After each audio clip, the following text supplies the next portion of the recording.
সবচেয়ে গুরুত্বপূর্ণ চ্যাপ্টার।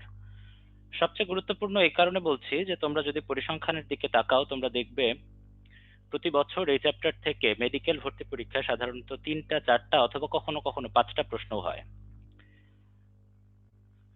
পুরো প্রাণীবিজ্ঞানের অন্য কোনো চ্যাপ্টার থেকে সাধারণত এত বেশি প্রশ্ন হয় না।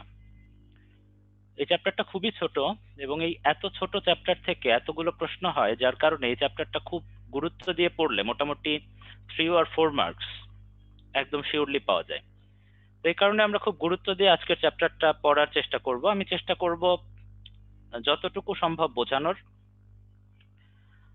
চ্যাট বক্সটা যদিও সবসময় ওপেন থাকবে কিন্তু সবসময় আমি কোশ্চেনের সুযোগ দিচ্ছি না। আমি মাঝে মধ্যে নিজে থেকেই কোশ্চেন আস্ক করব, তোমরা কোশ্চেন তখন দেবে, আমি চ্যাট বক্সে কোশ্চেন পেলে হয়তো অ্যান্সার করব। চ্যাট বক্সে অপ্রয়োজনীয় কোনো কথা লিখবে না আশা করছি, এবং সেই সাথে আজকের ক্লাসের সাথে প্রাসঙ্গিক না এমন কোনো প্রশ্ন আশা করি কেউ করবে না। তো যাই হোক, আমরা আমাদের আজকের লেকচার শুরু করছি। আমাদের আজকের লেকচারের বিষয় কিছুক্ষণ আগে আমি বলেছি মানব শারীরতত্ত্ব, সমন্বয় ও নিয়ন্ত্রণ। আমরা মূল লেকচারে ঢোকার আগে সমন্বয় শব্দটা সম্পর্কে কিছুটা বিশ্লেষণ করে যাই। সমন্বয় শব্দটার অর্থ আসলে কি? অনেকটা দাঁত ভাঙা একটা শব্দ। এই দাঁত ভাঙা শব্দটার অর্থ হলো একাধিক সদস্যের মধ্যে যোগসূত্র স্থাপন করা। সহজ কথায় বলতে গেলে যে কোনো একটা কাজ সম্পাদন করতে যদি একই সাথে অনেক জনের প্রয়োজন পড়ে তাহলে প্রত্যেকের কাজের মধ্যে একটা নির্দিষ্ট যোগসূত্র স্থাপন করে কাজটা সুচারুরূপে সম্পন্ন করার নামই হলো সমন্বয়। তো এই সমন্বয় মানব শারীরতত্ত্বে অর্থাৎ আমাদের শরীরে কিভাবে ঘটে? আমরা সবাই জানি যে আমাদের শরীরে অসংখ্য সিস্টেম অথবা তন্ত্র আছে। রক্ত সংবহন তন্ত্র, শ্বসন তন্ত্র, পেশি তন্ত্র, এই ধরনের অসংখ্য তন্ত্র আছে। এই প্রত্যেকটা তন্ত্র প্রত্যেকে আলাদা আলাদা কাজ করে, কিন্তু যে কোনো সময় একটা নির্দিষ্ট লক্ষ্যে পৌঁছাতে হলে আমাদেরকে একই সাথে একাধিক তন্ত্র ব্যবহার করতে হয়। কোন তন্ত্র কতটুকু কাজ করবে, কতটুকু ব্যবহৃত হবে, এই পরিমাণ নির্ধারণের মাধ্যমে কাজটা সুচারুরূপে সম্পন্ন করাই হলো মানব শারীরতত্ত্বের সমন্বয়। আমরা যদি একটু ছোট করে ব্যাখ্যা দেওয়ার চেষ্টা করি, দেখো এখানে খুব সুন্দর একটা গল্প আছে। ছবিটা নিজেই একটা জীবন্ত গল্প। ধরো কোনো একজন বুড়ো দাদু সুন্দরবনে বেড়াতে গিয়েছেন। বেড়াতে গিয়ে দাদু বনের অনেক গভীরে চলে গেছেন। গভীরে যেতে যেতে যেতে যেতে একসময় হঠাৎ বাঘের দেখা পেয়ে গেলেন। তো বাঘের দেখা পেয়ে যাওয়া মাত্র স্বাভাবিকভাবেই দাদু বাঘের হাত থেকে প্রাণ বাঁচানোর জন্য দৌড়ানো শুরু করলেন। এখন দৌড়ানোর জন্য দাদুর শরীরের অন্তত 4-5টি তন্ত্রকে একসাথে কাজ করতে হচ্ছে। কিভাবে? খুবই স্বাভাবিক, দাদু যেহেতু দৌড়াচ্ছেন, দৌড়ানোর জন্য দাদুর পেশিতন্ত্র ব্যবহার করতে হচ্ছে। একই সাথে পেশিতন্ত্রে রক্ত সংবহন তন্ত্র বাড়িয়ে দিতে হচ্ছে, কারণ পেশিতন্ত্র বেশি বেশি কাজ করছে। এই রক্ত সংবহন বাড়িয়ে দেওয়ার জন্য রক্ত সংবহন তন্ত্র অর্থাৎ হার্ট এবং ব্লাড ভেসেলস এগুলো বেশি বেশি কাজ করছে। আবার বেশি বেশি অক্সিজেন সরবরাহ করার জন্য শ্বসন তন্ত্র বেশি বেশি শ্বাসক্রিয়া চালাচ্ছে। অর্থাৎ আমরা যদি খুব সিম্পলি দেখতে চাই তাহলে একই সাথে দাদুকে 3টা তন্ত্র ব্যবহার করতে হচ্ছে। পেশিতন্ত্রের মাধ্যমে পেশি সঞ্চারণ করতে হচ্ছে, রক্ত সংবহন তন্ত্রের মাধ্যমে যথাযথ পরিমাণে রক্ত সংবহন করতে হচ্ছে, এবং শ্বসন তন্ত্রের মাধ্যমে যথেষ্ট পরিমাণে অক্সিজেন সরবরাহ করতে হচ্ছে। এর মধ্যে কোনো একটা তন্ত্র যদি কাজ করতে সামান্য পরিমাণও ব্যর্থ হতো তাহলে কিন্তু দাদু দৌড়াতে পারতেন না, বাঘের হাত থেকে বাঁচতেও পারতেন না। তো এই যে দাদু বাঘের হাত থেকে বাঁচার জন্য 3টা তন্ত্র একসাথে ব্যবহার করলেন, এই 3টা তন্ত্র তো একজন আরেকজনের সাথে কানেক্টেড না, তারা নিজেরা তো আর নিজেদের প্রয়োজন বোঝে না। এই 3টা তন্ত্র কোনটা কতটুকু ব্যবহৃত হবে, কতটুকু ব্যবহৃত হলে দাদু যথেষ্ট পরিমাণ দৌড়াতে পারবেন, এই ব্যাপারগুলো নিয়ন্ত্রণ করার নামই হলো সমন্বয়। এবং এই সমন্বয়ের জন্য আমাদের শরীরে 2টা বিশেষ তন্ত্র রয়েছে। কি কি সেই তন্ত্র? সেই তন্ত্র জানার আগে আমাদেরকে সমন্বয় জানতে হবে, যে সমন্বয় আসলে আমাদের শরীরে কত ধরনের হতে পারে। আমাদের শরীরে সমন্বয়কে বেসিক্যালি আমরা 2 ভাগে ভাগ করতে পারি। নাম্বার 1 ভৌত সমন্বয় এবং নাম্বার 2 রাসায়নিক সমন্বয়। ভৌত সমন্বয় মানে হলো যেটা ভৌত পদ্ধতিতে অর্থাৎ ইলেকট্রিক্যাল পদ্ধতিতে সম্পাদিত হবে। অন্যদিকে রাসায়নিক সমন্বয় এটা রাসায়নিক পদ্ধতিতে অর্থাৎ রাসায়নিক পদার্থের মাধ্যমে সংঘটিত হবে। ভৌত সমন্বয় তন্ত্র হিসেবে যে তন্ত্রটি ব্যবহৃত হয় সেটার নাম স্নায়ুতন্ত্র, আমরা সবাই জানি। অন্যদিকে রাসায়নিক সমন্বয় তন্ত্র হিসেবে যে তন্ত্র ব্যবহৃত হয় সেটাকে বাংলাতে বলা হয় অন্তঃক্ষরা গ্রন্থিতন্ত্র, ইংরেজিতে বলা হয় এন্ডোক্রাইন সিস্টেম, যেটা আমাদের আগামী দিনের লেকচার টপিক। আজকে আমরা প্রধানত ভৌত সমন্বয় তন্ত্র অর্থাৎ স্নায়ুতন্ত্র সম্পর্কে জানার চেষ্টা করব। ভৌত সমন্বয় তন্ত্র অর্থাৎ স্নায়ুতন্ত্র প্রধানত যে ধরনের কোষ নিয়ে তৈরি হয় সেই কোষের নাম হলো নিউরন। তাহলে নিউরনের পরিচয় আমরা যদি এক কথায় বলতে চাই, নিউরন বেসিক্যালি একটা স্পেশালাইজড কোষ যেটা স্নায়ু উদ্দীপনা পরিবহনের কাজে ব্যবহৃত হয়। আমরা ছোটবেলা থেকেই অনেক ধরনের কোষ চিনি, স্পেশালি আমরা যখন ক্লাস 6-7 এ প্রথম কোষ এঁকেছিলাম, আমার যতটুকু মনে আছে সেটা একটা গোল্লা আকৃতির কোষ ছিল। সেই গোল্লা আকৃতির কোষের মাঝখানে একটা গোল্লা আকৃতির নিউক্লিয়াস ছিল এবং তার চারপাশ জুড়ে বিভিন্ন ধরনের কোষ অঙ্গাণু, কখনো mitochondria, Golgi body, endoplasmic reticulum, centrosome ইত্যাদি অনেক কিছু থাকতো। কিন্তু এই কোষটা দেখতে আমাদের সেই ক্লাস 6-7 এর কোষের মতো না। এই কোষটা কিছুটা স্পেশাল। কেন স্পেশাল? কারণ এখানে কোষের মূল দেহের বাইরেও আরো কিছু অতিরিক্ত অংশ রয়েছে। সুতরাং আমরা এখন একটা নিউরনের গঠন দেখবো। একটা নিউরন প্রধানত দুইটি আলাদা আলাদা অংশ নিয়ে তৈরি হয়। নাম্বার 1, নিউরনের কোষের মূল দেহ যেটাকে বলা হয় সেল বডি। এখানে কোষের প্রয়োজনীয় প্রধান উপাদানগুলো থাকবে এবং তার সাথে এই সেল বডির বাইরে অতিরিক্ত যে অংশগুলো রয়েছে সেগুলোকে বলা হবে নিউরাইট অথবা প্রলম্বিত অংশ। এই নিউরাইট গুলো আকারের ভিত্তিতে এবং কাজের ভিত্তিতে আবার দুইটা আলাদা আলাদা ভাগে ভাগ করা যায়। কিছু কিছু নিউরাইট আকারে বেশ ছোট হয়, এদেরকে বলা হয় ডেনড্রাইট, এবং একটা নিউরাইট আকারে অনেক লম্বা হতে পারে, এটাকে বলা হয় অ্যাক্সন।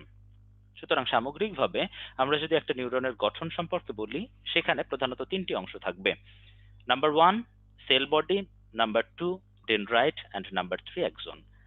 প্রথমে আসি সেল বডিতে। সেল বডিটা খুব বেশি আলাদা কিছু না, অন্যান্য কোষের মতোই। এখানে একটা নিউক্লিয়াস আছে, এখানে কোষের প্রয়োজনীয় সব অঙ্গাণু অর্থাৎ mitochondria, Golgi bodies, endoplasmic reticulum সবকিছুই আছে। শুধু একটাই ব্যতিক্রম, সেটা হলো এখানে কোনো ধরনের সেন্ট্রোজোম অর্থাৎ সেন্ট্রিওল থাকে না। আমরা সবাই জানি যে সেন্ট্রিওল অথবা সেন্ট্রোজোম কোষের বিভাজনে কাজ করে। যেহেতু নিউরনের সেল বডিতে কোনো ধরনের সেন্ট্রিওল অথবা সেন্ট্রোজোম থাকে না, সুতরাং খুবই খুবই খুবই গুরুত্বপূর্ণভাবে নিউরনের কোনো ধরনের কোষ বিভাজন হয় না। আমি আবারও বলছি, নিউরনের কোনো ধরনের কোষ বিভাজন হয় না। অর্থাৎ জন্ম থেকে আমরা যতগুলো নিউরন পেয়েছিলাম, এখন আমাদের শরীরে নিউরনের সংখ্যা তার চেয়ে কম হতে পারে, কিন্তু একটাও বেশি নয়। এবারে আমরা আসছি ডেনড্রাইট এবং অ্যাক্সনের বর্ণনাতে। ডেনড্রাইট এবং অ্যাক্সন দেখেই তোমরা কিছু জিনিস বুঝতে পেরেছো। তারপরেও আমি বলছি, এগুলো খুবই সাধারণ তথ্য। ডেনড্রাইট আকারে ছোট, অ্যাক্সন আকারে বড়। ডেনড্রাইট সংখ্যায় অনেকগুলো, অ্যাক্সন আকারে মাত্র অ্যাক্সন সংখ্যায় মাত্র একটি। ডেনড্রাইট শাখা প্রশাখা যুক্ত, কিন্তু অ্যাক্সন শাখা প্রশাখা বিহীন। এই তথ্যগুলো তোমরা দেখেই বুঝতে পারছো আশা করি। আরেকটা তথ্য খুবই গুরুত্বপূর্ণ, সেটা হলো ডেনড্রাইটের চারপাশে যদিও কোনো অতিরিক্ত আবরণী থাকে না, কিন্তু অ্যাক্সনের চারপাশে অতিরিক্ত একটা আবরণী দেখতে পাওয়া যায়, যে আবরণীটাকে মায়োলিন আবরণী বলা হয়। এখানে হলুদাভ কালারের একটা আবরণী তোমরা দেখতে পাচ্ছ। এই আবরণীটাকে আমরা বলি মায়োলিন আবরণী, যেটা শুধুমাত্র অ্যাক্সনের চারপাশে থাকে, ডেনড্রাইটের চারপাশে থাকে না। যদিও এখানে আমি বর্ণনা সুবিধার্থে হলুদ দেখিয়েছি, মায়োলিন আবরণীর প্রকৃত বর্ণ হচ্ছে সাদা। আমি আবারও বলছি, মায়োলিন আবরণীর প্রকৃত বর্ণ সাদা, কারণ এটা বিভিন্ন ধরনের চর্বি জাতীয় পদার্থ দিয়ে তৈরি হয়। এবং খুবই মজার তথ্য হলো, মায়োলিন আবরণীটা যেহেতু দেখতে সাদা, অ্যাক্সনও দেখতে সাদা হয়, এবং যেখানেই মায়োলিন আবরণী যুক্ত অ্যাক্সন পাওয়া যায় সেই জায়গাগুলোই দেখতে সাদা হবে। এই তথ্যটা বিশেষভাবে মনে রাখার জন্য বলছি, আমাদের লেকচারের পরবর্তী অংশে এটা প্রয়োজন পড়বে। আর একটা ব্যাপার একটু গভীরভাবে খেয়াল করো, দেখো মায়োলিন আবরণী কিছু দূর পর পর দেখা যাচ্ছে। অর্থাৎ অ্যাক্সনের মাঝে মাঝেই কিছু অনাবৃত জায়গা রয়েছে এখানে কোনো মায়োলিন আবরণী নেই। অ্যাক্সনের যে জায়গাগুলোতে কোনো মায়োলিন আবরণী পাওয়া যায় না, সেটাকে নোড অফ র্যানভিয়ার অথবা র্যানভিয়ারের পর্ব বলা হয়ে থাকে। আমি আবারও বলছি, অ্যাক্সনের যে জায়গাতে কোনো মায়োলিন আবরণী নেই সেই জায়গাটাকে নোড অফ র্যানভিয়ার অথবা র্যানভিয়ারের পর্ব বলা হয়ে থাকে। এই ছিল আমাদের নিউরনের বর্ণনা। নিউরনের কাজ কি সেটা সবাই জানো, আমাদের আজকের পড়াই নিউরন নিয়ে। সুতরাং নিউরনের বেসিক কাজ হলো স্নায়ু উদ্দীপনা অথবা আমাদের শরীরের বৈদ্যুতিক উদ্দীপনা তৈরি করা। এই নিউরন দেখতে কত ধরনের হতে পারে? আমরা যদি দেখার দিক থেকে বিবেচনা করি, তাহলে নিউরনগুলো 5 ধরনের হতে পারে। কি কি সেই 5 ধরন? বইতে দেখো খুব সুন্দর করে বলা আছে যে প্রান্ত অর্থাৎ অ্যাক্সন এবং ডেনড্রাইটের উপর ভিত্তি করে নিউরনগুলো টোটাল 5 প্রকার। নাম্বার 1 অ্যাপোলার অর্থাৎ মেরুবিহীন, অর্থাৎ এখানে কোনো আলাদা মেরু খুঁজে পাওয়া যাবে না। তোমরা প্রথম ছবিটা দেখতে পাচ্ছ আশা করি। দ্বিতীয়ত ইউনিপোলার অথবা এক মেরুযুক্ত, যেখানে একদিকে একটাই প্রান্ত খুঁজে পাওয়া যাবে। তৃতীয়ত বাইপোলার অথবা দুই মেরুযুক্ত, দুই পাশে দুইটা প্রান্ত দেখতে পাওয়া যাচ্ছে। মাল্টিপোলার অথবা অনেকগুলো প্রান্তযুক্ত, বহু মেরুযুক্ত। এবং সবশেষে সিউডো ইউনিপোলার, মানে দেখতে মনে হয় এক মেরুযুক্ত কিন্তু প্রকৃতপক্ষে দুই মেরুযুক্ত। তো এরকম সব মিলিয়ে নিউরনের টোটাল 5 প্রকার রয়েছে। আমি নামগুলো আবারও বলছি: অ্যাপোলার অর্থাৎ মেরুবিহীন, ইউনিপোলার অর্থাৎ এক মেরুযুক্ত, বাইপোলার অর্থাৎ দ্বিমেরুযুক্ত, মাল্টিপোলার অর্থাৎ বহু মেরুযুক্ত, সিউডো ইউনিপোলার অর্থাৎ ছদ্ম এক মেরুযুক্ত। পড়বো কি এখান থেকে? পড়ার জন্য সবচেয়ে গুরুত্বপূর্ণ হলো উদাহরণ, এবং উদাহরণের মধ্যে সবচেয়ে ইম্পর্টেন্ট বাইপোলার নিউরনের উদাহরণ। বাইপোলার নিউরনের উদাহরণ মনে রাখাটা খুবই সহজ। আমাদের যে বেসিক তিনটা ইন্দ্রিয় রয়েছে, চোখ, কান এবং নাক, এই চোখ, কান এবং নাকের যে সংবেদী অংশ, সেখানে সাধারণত বাইপোলার নিউরন পাওয়া যায়। তোমরা উদাহরণ দেখলেই বুঝতে পারছো, চোখের রেটিনা, কানের সংবেদী অংশ অর্থাৎ কক্লিয়া এবং নাকের সংবেদী অংশে বাইপোলার নিউরন পাওয়া যায়। এছাড়াও মেরুবিহীন নিউরন এবং বহুমেরুযুক্ত নিউরনের উদাহরণ খুবই ইম্পর্টেন্ট। এখানে দেখো নেমোনিক দেয়া আছে। মেরুবিহীন নিউরনের নেমোনিকটা হলো সেরা অর্থাৎ সেরেব্রাম অ্যান্ড রেটিনা। বহুমেরুযুক্ত উদাহরণ হলো মস্তিষ্ক এবং সুষুম্না কাণ্ড অর্থাৎ স্পাইনাল কর্ড, দ্যাট ইজ মশা। আমরা এবারে চলে যাব অন্য এক ধরনের বিশেষ কোষে। আমরা কিছুক্ষণ আগেই বলেছি যে স্নায়ুতন্ত্র প্রধানত তৈরি হবে নিউরন দিয়ে। তবে এখানে নিউরন ছাড়াও আরো বেশ কিছু স্পেশাল কোষ পাওয়া যাবে, যে কোষগুলো সাধারণত কোনো স্নায়ু উদ্দীপনা পরিবহন করে না, তবে এগুলো নিউরনকে বিভিন্নভাবে সাহায্য সহযোগিতা করে থাকে। আমরা এর আগে কানেকটিভ টিস্যু সম্পর্কে পড়েছি। বিভিন্ন ধরনের কানেকটিভ টিস্যু রয়েছে। রক্ত এক ধরনের কানেকটিভ টিস্যু, অস্থি, তরুণাস্থি এগুলো কানেকটিভ টিস্যু। ঠিক একইভাবে নিউরোগ্লিয়াও এক ধরনের কানেকটিভ টিস্যু অর্থাৎ যোজক কলা। এবং কাজ সম্পর্কে আগেই বলেছি, এরা স্নায়ু উদ্দীপনা পরিবহন করে না, কিন্তু নিউরনকে বিভিন্নভাবে সাপোর্ট অর্থাৎ সাহায্য সহযোগিতা করে থাকে। নিউরোগ্লিয়াগুলো কাজের উপর ভিত্তি করে আমরা চারটে আলাদা আলাদা ভাগে ভাগ করতে পারি। Number 1 astrocyte, number 2 oligodendrocyte, number 3 microglia, number 4 এপেন্ডাইমা। কে কি কাজ করে? প্রথমে আমরা আসি অ্যাস্ট্রোসাইটে। অ্যাস্ট্রোসাইটের কাজ হলো নিউরনকে পুষ্টি দেয়া। যদিও নিউরন সরাসরি রক্ত থেকেই পুষ্টি পাবে, তবে অ্যাস্ট্রোসাইট রক্ত থেকে পুষ্টি গ্রহণ করতে নিউরনকে সাহায্য করে থাকে। আমি আবারও বলছি, অ্যাস্ট্রোসাইটের প্রধান কাজ হলো নিউরনকে পুষ্টি সাধন করা। নাম্বার 2 আমরা আসি অলিগোডেন্ড্রোসাইটে। কিছুক্ষণ আগে আমরা মায়োলিন আবরণী সম্পর্কে জেনেছি। কেন্দ্রীয় স্নায়ুতন্ত্রের ক্ষেত্রে মায়োলিন আবরণী তৈরি করার জন্য যে কোষটি নিয়োজিত থাকবে তার নাম হবে অলিগোডেন্ড্রোসাইটস। নাম্বার 3 এবারে আমরা আসছি মাইক্রোগ্লিয়াতে। মাইক্রোগ্লিয়া, যদিও নামটা মাইক্রো, কিন্তু এটা অনেক বড় একটা কাজ করে। সেটা হলো এরা কেন্দ্রীয় স্নায়ুতন্ত্রের ক্ষেত্রে ম্যাক্রোফেজের ভূমিকা পালন করে থাকে, অর্থাৎ এরা ফ্যাগোসাইটোসিস বা জীবাণু ভক্ষণের মাধ্যমে কেন্দ্রীয় স্নায়ুতন্ত্রকে প্রতিরক্ষা প্রদান করে। এবং সবশেষে নাম্বার 4 এপেন্ডাইমা। এপেন্ডাইমার কাজ হলো মস্তিষ্ক অথবা সুষুম্না কাণ্ড অর্থাৎ কেন্দ্রীয় স্নায়ুতন্ত্রের ভেতরে বিভিন্ন ধরনের তরল পদার্থ ক্ষরণ করা। আমি আরেকবার এক শব্দে কাজগুলো বলছি। অ্যাস্ট্রোসাইটের কাজ পুষ্টি, অলিগোডেন্ড্রোসাইট মায়োলিন আবরণী, মাইক্রোগ্লিয়া ফ্যাগোসাইটোসিস এবং এপেন্ডাইমা তরল পদার্থ ক্ষরণ করা। এই মুহূর্তে আমি একটা কোশ্চেন থ্রো করছি, পোল থেকে থ্রো করব না, আমি সরাসরি মুখে বলবো, চ্যাট বক্সে অ্যান্সার করতে হবে। প্রশ্নটি হলো, কেন্দ্রীয় স্নায়ুতন্ত্রের ম্যাক্রোফেজের নাম কি? অ্যান্সার করার জন্য চ্যাট বক্সে আধা মিনিট সময় পাচ্ছ। কেন্দ্রীয় স্নায়ুতন্ত্রের ম্যাক্রোফেজ এর নাম কি?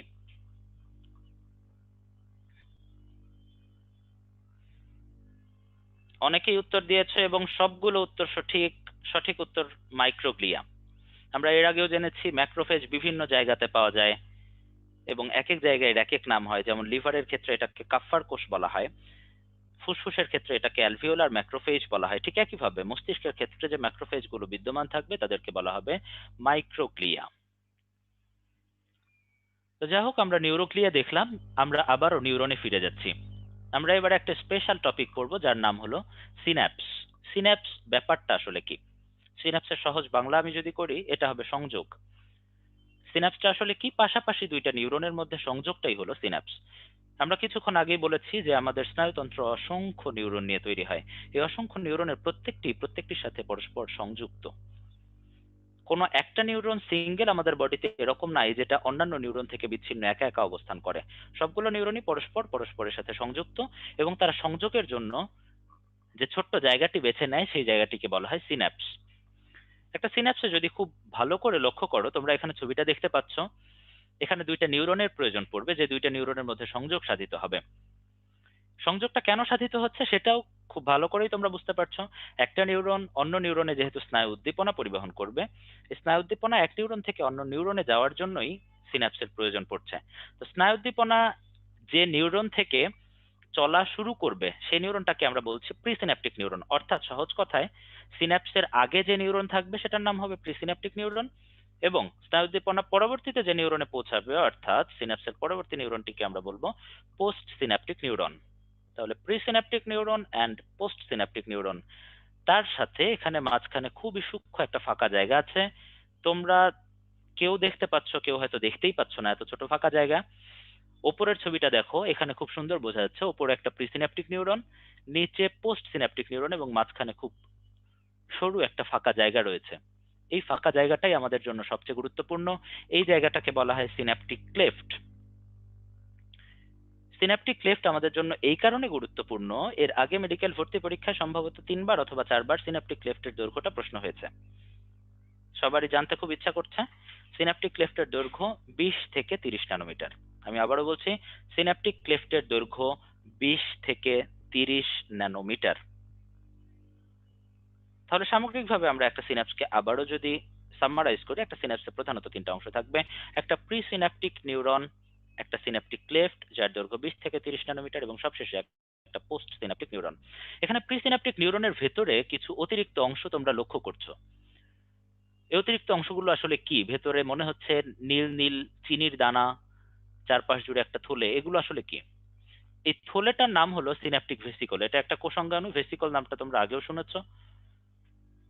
প্রিসিন্যাপটিক নিউরনের ভেতরে এরকম থলে আকৃতির বেশ কিছু ভেসিকল নামের অঙ্গাণু পাওয়া যায়, যে অঙ্গাণুগুলো এক ধরনের রাসায়নিক পদার্থ বহন করে। এই রাসায়নিক পদার্থটাই স্নায়ু উদ্দীপনা পরিবহনের সবচেয়ে ইম্পর্টেন্ট পদার্থ, যেটাকে বলা হয় নিউরো ট্রান্সমিটার। আমি আবারও বলছি, শুধুমাত্র প্রিসিন্যাপটিক নিউরনের শেষ প্রান্তে সিন্যাপটিক ভেসিকল নামের একটা থলে আকৃতির অঙ্গাণু পাওয়া যায়, যার ভেতরে নিউরো ট্রান্সমিটার নামের বেশ কিছু রাসায়নিক পদার্থ লুকিয়ে থাকে। এই নিউরো ট্রান্সমিটার আমাদের জন্য খুবই ইম্পর্টেন্ট। কেন ইম্পর্টেন্ট আমরা কিছুক্ষণ পরেই বুঝতে পারবো। আমরা এখন পাশাপাশি দুইটা নিউরনের মধ্যে স্নায়ু উদ্দীপনা পরিবহনের পদ্ধতি সম্পর্কে জানব।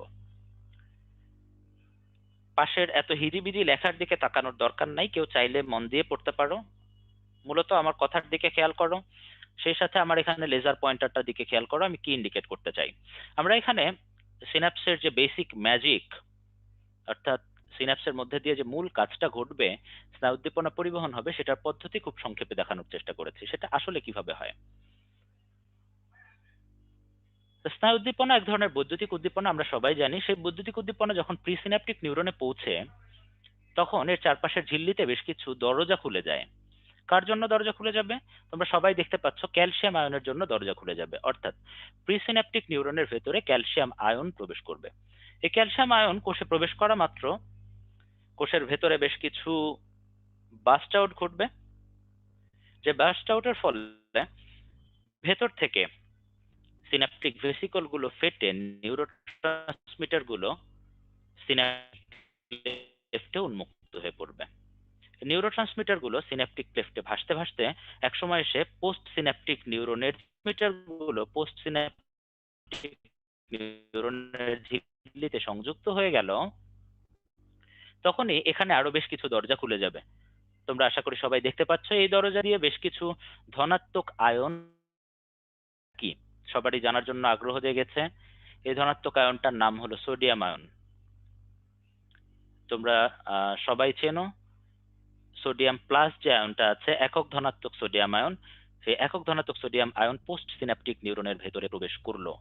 অর্থাৎ অনেকগুলো ধনাত্মক আয়ন একসাথে কোষের ভেতরে প্রবেশ করে কোষের ভেতরে একটা ধনাত্মক চার্জ অথবা বিদ্যুতের তৈরি করলো। অর্থাৎ কোষের ভেতরে একটা স্নায়ু উদ্দীপনা তৈরি হয়ে গেল।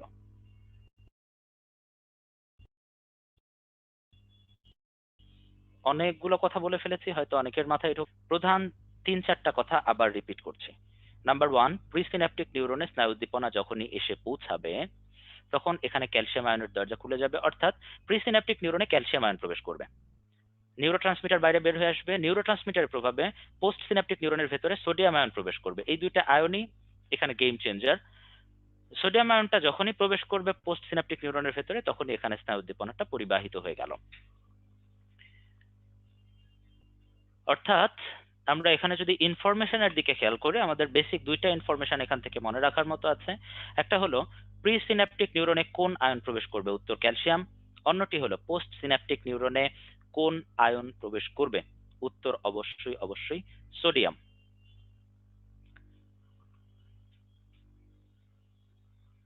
তো এতক্ষণ ধরে আমরা বারবার বারবার করে নিউরোট্রান্সমিটার নামের একটা রাসায়নিক পদার্থের নাম নিচ্ছি। পদার্থটা আসলে কি কিছুটা ধারণা অলরেডি হয়ে গেছে। এটা একটা রাসায়নিক পদার্থ যেটা প্রিসিন্যাপটিক নিউরনের ভেতরে ভেসিকলে আবদ্ধ থাকবে, এতটুকু সবাই জেনেছো। কি কাজ করে সেটাও জেনেছো, এটা এক নিউরন থেকে অন্য নিউরনে স্নায়ু উদ্দীপনা পরিবহনে সাহায্য করে। তার সাথে আরো বেশ কিছু কথা বইতে দেখো বলা আছে। এখানে একটা শ্রেণীবিন্যাস বইতে দেওয়া আছে, কেন্দ্রীয় স্নায়ুতন্ত্রে এবং প্রান্তীয় স্নায়ুতন্ত্রে অবস্থানের ভিত্তিতে নিউরোট্রান্সমিটার বেসিক্যালি দুই ধরনের। কেন্দ্রীয় স্নায়ুতন্ত্রের নিউরোট্রান্সমিটার গুলো হলো ডোপামিন, গাবা, গ্লাইসিন, গ্লুটামেট। অন্যদিকে প্রান্তীয় স্নায়ুতন্ত্রের নিউরোট্রান্সমিটার গুলো হলো অ্যাসিটাইল কোলিন, অ্যাড্রেনালিন, নরঅ্যাড্রেনালিন এবং হিস্টামিন। সবাই দেখতে পাচ্ছ এখানে 4টা করে নাম দেওয়া আছে, দ্যাট মিনস এখান থেকে এমসিকিউ প্রশ্ন করাটা খুবই ইজিয়ার। এই জন্য এই জায়গাটা খুব ভালো করে পড়বে শ্রেণীবিন্যাসটা। এবং তার সাথে একটা কথা মাস্ট মনে রাখতেই হবে, সেটা হলো সকল নিউরোট্রান্সমিটারের মধ্যে সবচেয়ে বেশি পরিমাণে ব্যবহৃত হয় অ্যাসিটাইল কোলিন। আমি আবারও বলছি, অ্যাসিটাইল কোলিন সবচেয়ে বেশি ব্যবহৃত নিউরোট্রান্সমিটার। যতটুকু পড়া হলো তার মধ্যে থেকে আমি একটা পোল থ্রো করছি, বি প্রিপেয়ার্ড।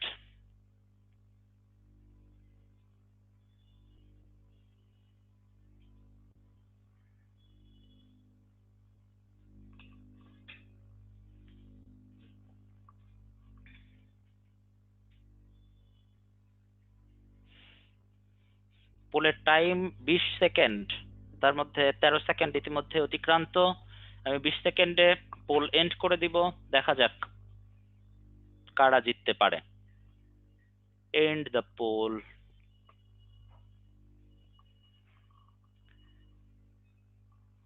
অধিকাংশই সঠিক উত্তর দিয়েছো, 94% বলেছো 20 থেকে 30 ন্যানোমিটার। কিন্তু কেউ কেউ কেন যেন ভুল করে বসেছে, 20 অথবা 30 দেখে কেউ কেউ 10 থেকে 20 অ্যান্সার করেছো, কেউ কেউ 30 থেকে 40 অ্যান্সার করেছো। 5% অ্যান্ড 2% যদিও খুবই কম, তারপরেও তাদের জন্য খুবই অশনি সংকেত। আমি খুব বেশিক্ষণ হয়নি পড়িয়েছি। সবাইকে আমি আবারও স্মরণ করিয়ে দিচ্ছি, সিন্যাপটিক ক্লেফটের দৈর্ঘ্য 20 থেকে 30 ন্যানোমিটার। এখানে একটা ইম্পর্টেন্ট কথা আছে, সেটা হলো কখনো কখনো এরকম রেঞ্জ ছাড়াও অপশন দেওয়া হতে পারে, যে সরাসরি 20, 30, 40, 50 এরকম যদি অপশন দেওয়া হয় সেক্ষেত্রে আনসার হবে অবশ্যই 20। কিন্তু যদি রেঞ্জে প্রশ্ন করা হয় সেক্ষেত্রে আনসার হবে 20 থেকে 30। থ্যাংক ইউ এভরিওয়ান, আমরা আবারও পড়ায় ফেরত আসছি।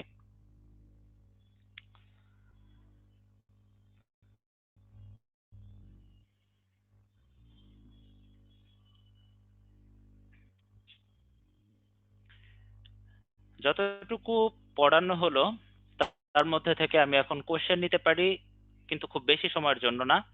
আমি মাত্র 1 মিনিটের জন্য চ্যাট বক্সে আছি। 1 মিনিটের মধ্যে তোমাদের কোনো কিছু জানার থাকলে, যতটুকু পড়ানো হয়েছে এর মধ্যে থেকে কোনো কিছু জানার থাকলে প্রশ্ন করতে পারো।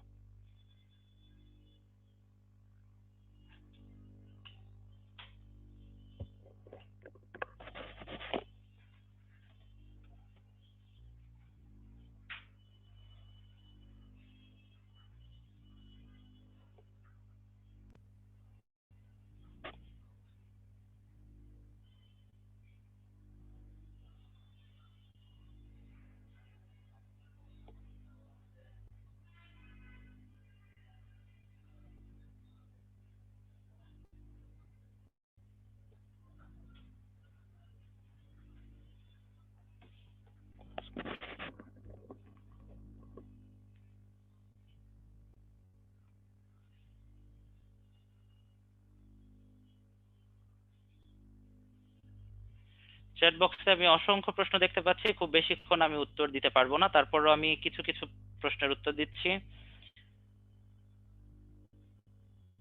নিউরোগ্লিয়ার 4 প্রকার আবার বলবেন প্লিজ। নিউরোগ্লিয়ার 4 প্রকার বইতে দেওয়া আছে, এই জন্য আমি আর রিপিট করছি না। গাবা এর পূর্ণ রূপ কি? গাবা এর পূর্ণ রূপ হলো গামা অ্যামাইনো বিউটাইরিক অ্যাসিড। খুবই কঠিন নাম, মনে রাখাটা খুব বেশি গুরুত্বপূর্ণ কিছু না। লিভারের ম্যাক্রোফেজের নাম কি? যদিও অপ্রাসঙ্গিক, তারপরও বলছি কাফার কোষ। ক্যালসিয়াম আয়ন সোডিয়াম আয়ন আসে কোত্থেকে? খুবই সুন্দর প্রশ্ন। নিউরনের আশেপাশের যে ফাঁকা জায়গা আছে সেই জায়গাগুলোকে আমরা বলি এক্সট্রা সেলুলার স্পেস। তোমরা সবাই জানো যে এক জায়গায় অনেকগুলো কোষ অবস্থান করলে কোষগুলোর মাঝে মাঝে কিছু পরিমাণ ফাঁকা জায়গা থাকে, এটাকে এক্সট্রা সেলুলার স্পেস বলা হয়। এই জায়গাগুলোতে প্রচুর তরল পদার্থ থাকে এবং সেখানে সব ধরনের আয়ন বিভিন্ন ঘনমাত্রায় থাকে। যখনই প্রয়োজন পড়ে সেখান থেকে ক্যালসিয়াম সোডিয়াম আয়ন যে কোষে প্রয়োজন সেখানে প্রবেশ করে। অলিগোডেন্ড্রোসাইট কি কাজ করে একবার বলেছি, এটা কেন্দ্রীয় স্নায়ুতন্ত্রের মায়োলিন আবরণী তৈরি করে।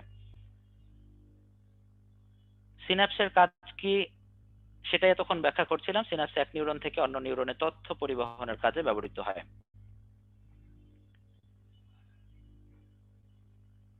এপেন্ডাইমারের কাজ কি? তরল পদার্থ ক্ষরণ করা। একজনের স্ট্রাকচার অলরেডি বোঝানো হয়েছে। মায়োলিন আবরণীর কথাটা আমি আর একবার স্মরণ করছি। মায়োলিন আবরণী নামের একটা আবরণী দিয়ে একজন আবৃত থাকে, এতটুকু জানলে কাজ চলে যাবে।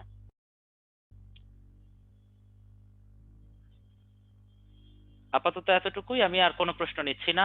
আমরা আবারও লেকচারে ফেরত আসছি।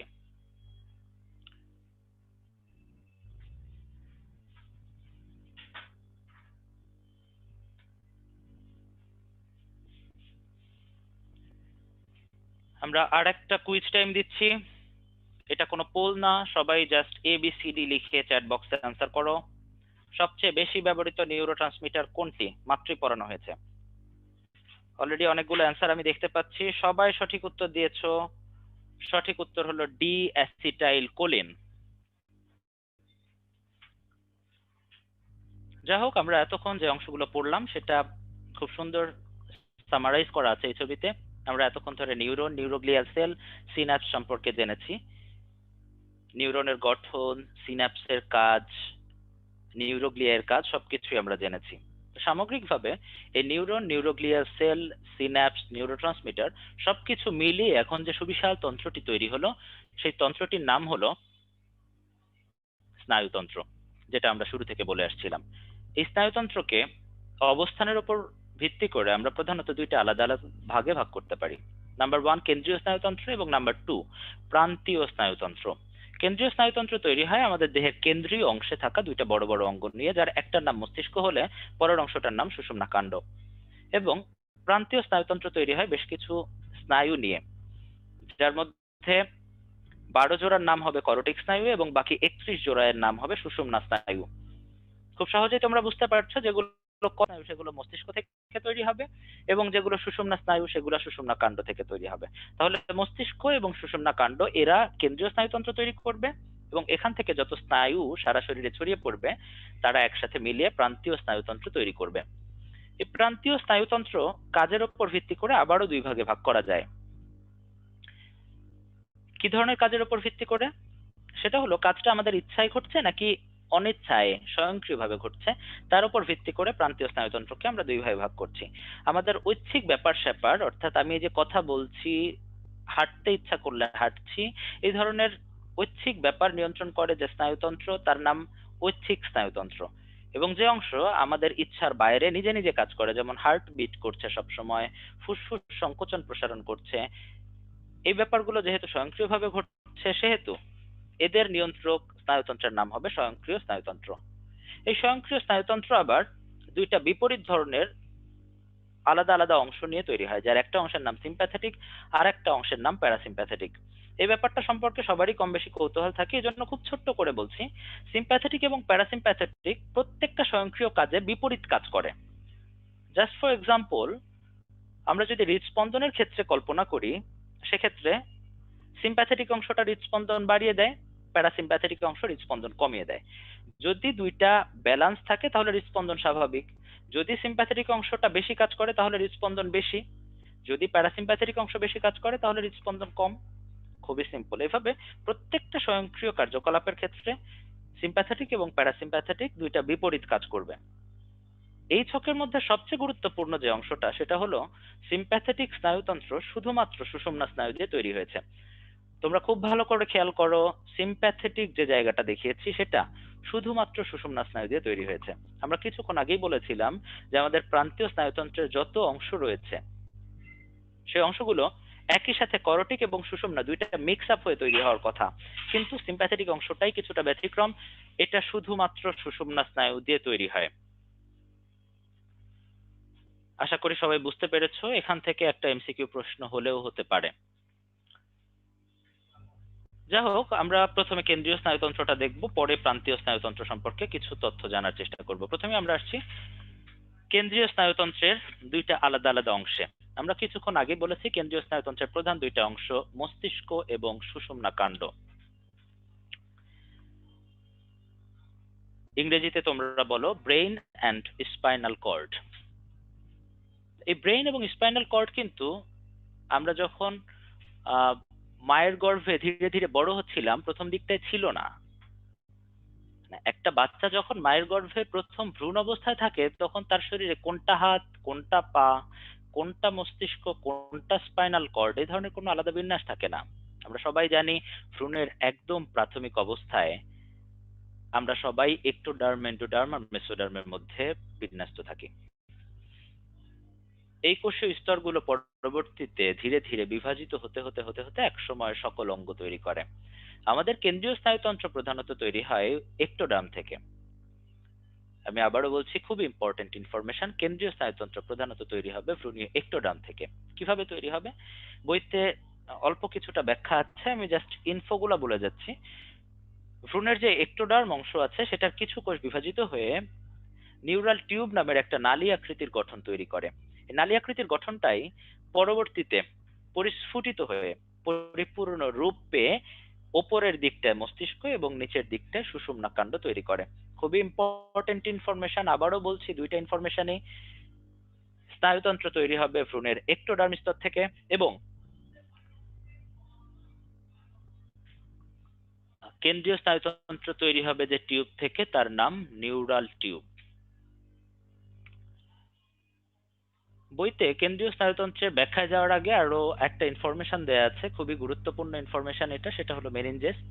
কেন্দ্রীয় স্নায়ুতন্ত্রের যে আবরণী সেটাকে মেনিনজেস বলা হয়। তোমরা সবাই জানো প্রত্যেকটা গুরুত্বপূর্ণ অঙ্গের চারপাশ জুড়েই একটা করে শক্ত আবরণী দেয়া থাকে যাতে সেখানে কোনো ধরনের ক্ষতি না হয়। কেন্দ্রীয় স্নায়ুতন্ত্র অর্থাৎ মস্তিষ্ক এবং সুষুম্না কাণ্ড উভয়ের চারপাশের যে আবরণী দ্যাট ইজ কল্ড মেনিনজেস। আমরা যদি আবার খুব কাছ থেকে দেখি তাহলে এখানে তিনটে আলাদা আলাদা স্তর পাবো আমরা। স্তর নাম্বার 1, সবার বাইরের দিকে থাকবে ডুরা ম্যাটার। নাম্বার 2, মাঝখানে থাকবে অ্যারাকনয়েড ম্যাটার। অ্যান্ড নাম্বার 3, সবার ভেতরে থাকবে পায়া ম্যাটার। আমি আবারও বলছি, ডুরা, অ্যারাকনয়েড অ্যান্ড পায়া। মেনিনজেসটা খুবই সুরক্ষিত একটা জায়গা, সাধারণত এখানে কোনো জীবাণু পৌঁছাতে পারে না। তারপরও একটা শক্তিশালী জীবাণু রয়েছে যেটা মেনিনজেসে ইনফেকশন করতে পারে। সেই জীবাণুর নাম হলো নাইজেরিয়া মেনিনজিটাইডিস। আমি আবারও বলছি, সেই জীবাণুর নাম হলো নাইজেরিয়া মেনিনজিটাইডিস। এবং নাইজেরিয়া মেনিনজিটাইডিস যখন মেনিনজেসকে আক্রমণ করে তখন এখানে প্রদাহজনিত যে রোগটা হয় তার নাম মেনিনজাইটিস। দুই তিনটা যে ইনফরমেশন দিলাম মেনিনজেস সম্পর্কে এগুলোই গুরুত্বপূর্ণ। তারপরেও মেনিনজেস সম্পর্কে বিস্তারিত ব্যাখ্যা করা আছে ডাইজেস্টের 145 পৃষ্ঠায়। যদি কারো খুব বেশি কিছু জানার ইচ্ছা হয় সেক্ষেত্রে ডাইজেস্টের 145 পৃষ্ঠা দেখে নিতে পারো। তো যাই হোক, আমরা আনুষঙ্গিক তথ্য শেষে এবারে কেন্দ্রীয় স্নায়ুতন্ত্রের ভেতরটায় ঢুকতে যাচ্ছি। কেন্দ্রীয় স্নায়ুতন্ত্রের প্রধান অংশ এবং আমাদের সবচেয়ে গুরুত্বপূর্ণ অংশ মস্তিষ্ক। আমরা মস্তিষ্কে যাব, তবে তার আগে আর একটা কুইজ থ্রো করছি। সবাই আবারও চ্যাট বক্সে অ্যান্সার করো, ভ্রূণীয় কোন স্তর থেকে স্নায়ুতন্ত্র তৈরি হয়? ভ্রূণীয় কোন স্তর থেকে স্নায়ুতন্ত্র তৈরি হয়? আনসার করার জন্য 20 সেকেন্ড সময় পাচ্ছ। অনেকগুলো আনসার আমি দেখতে পাচ্ছি। সবাই সঠিক উত্তর দিয়েছো। আনসার এ, একটোডার্ম। সঠিক উত্তর এ, একটোডার্ম। কেউ কেউ ভুল আনসার করেছো, তাদের জন্য আমি আবার রিমাইন্ডার দিচ্ছি, ভ্রূণীয় একটোডার্ম অর্থাৎ সবচেয়ে বাইরের স্তর থেকে স্নায়ুতন্ত্র তৈরি হয়। এই মুহূর্তে আমি আরেকটি পোল থ্রো করতে চাই, বি প্রিপেয়ার্ড।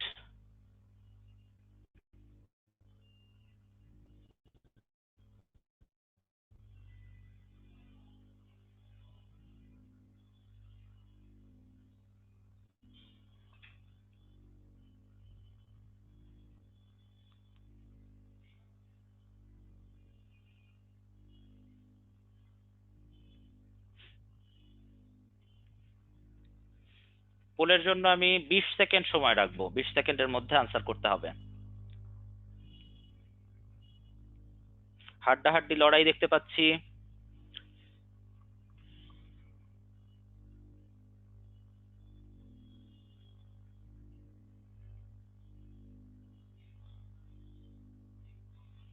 চ্যাট বক্সে না, পোলে আনসার করো। অনেকে চ্যাট বক্সে আনসার করছো, পোল থ্রো করা হয়েছে, পোলে আনসার করো।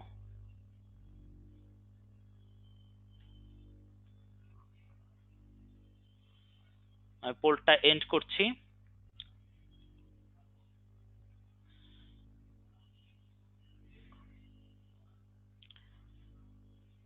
শুরুর দিকটায় সি অপশন যথেষ্ট শক্তিশালী ছিল, কিন্তু শেষের দিকে এসে ডি অপশন জিতে গেছে, এবং সত্যি সঠিক উত্তর অপশন ডি, 31 জোড়া।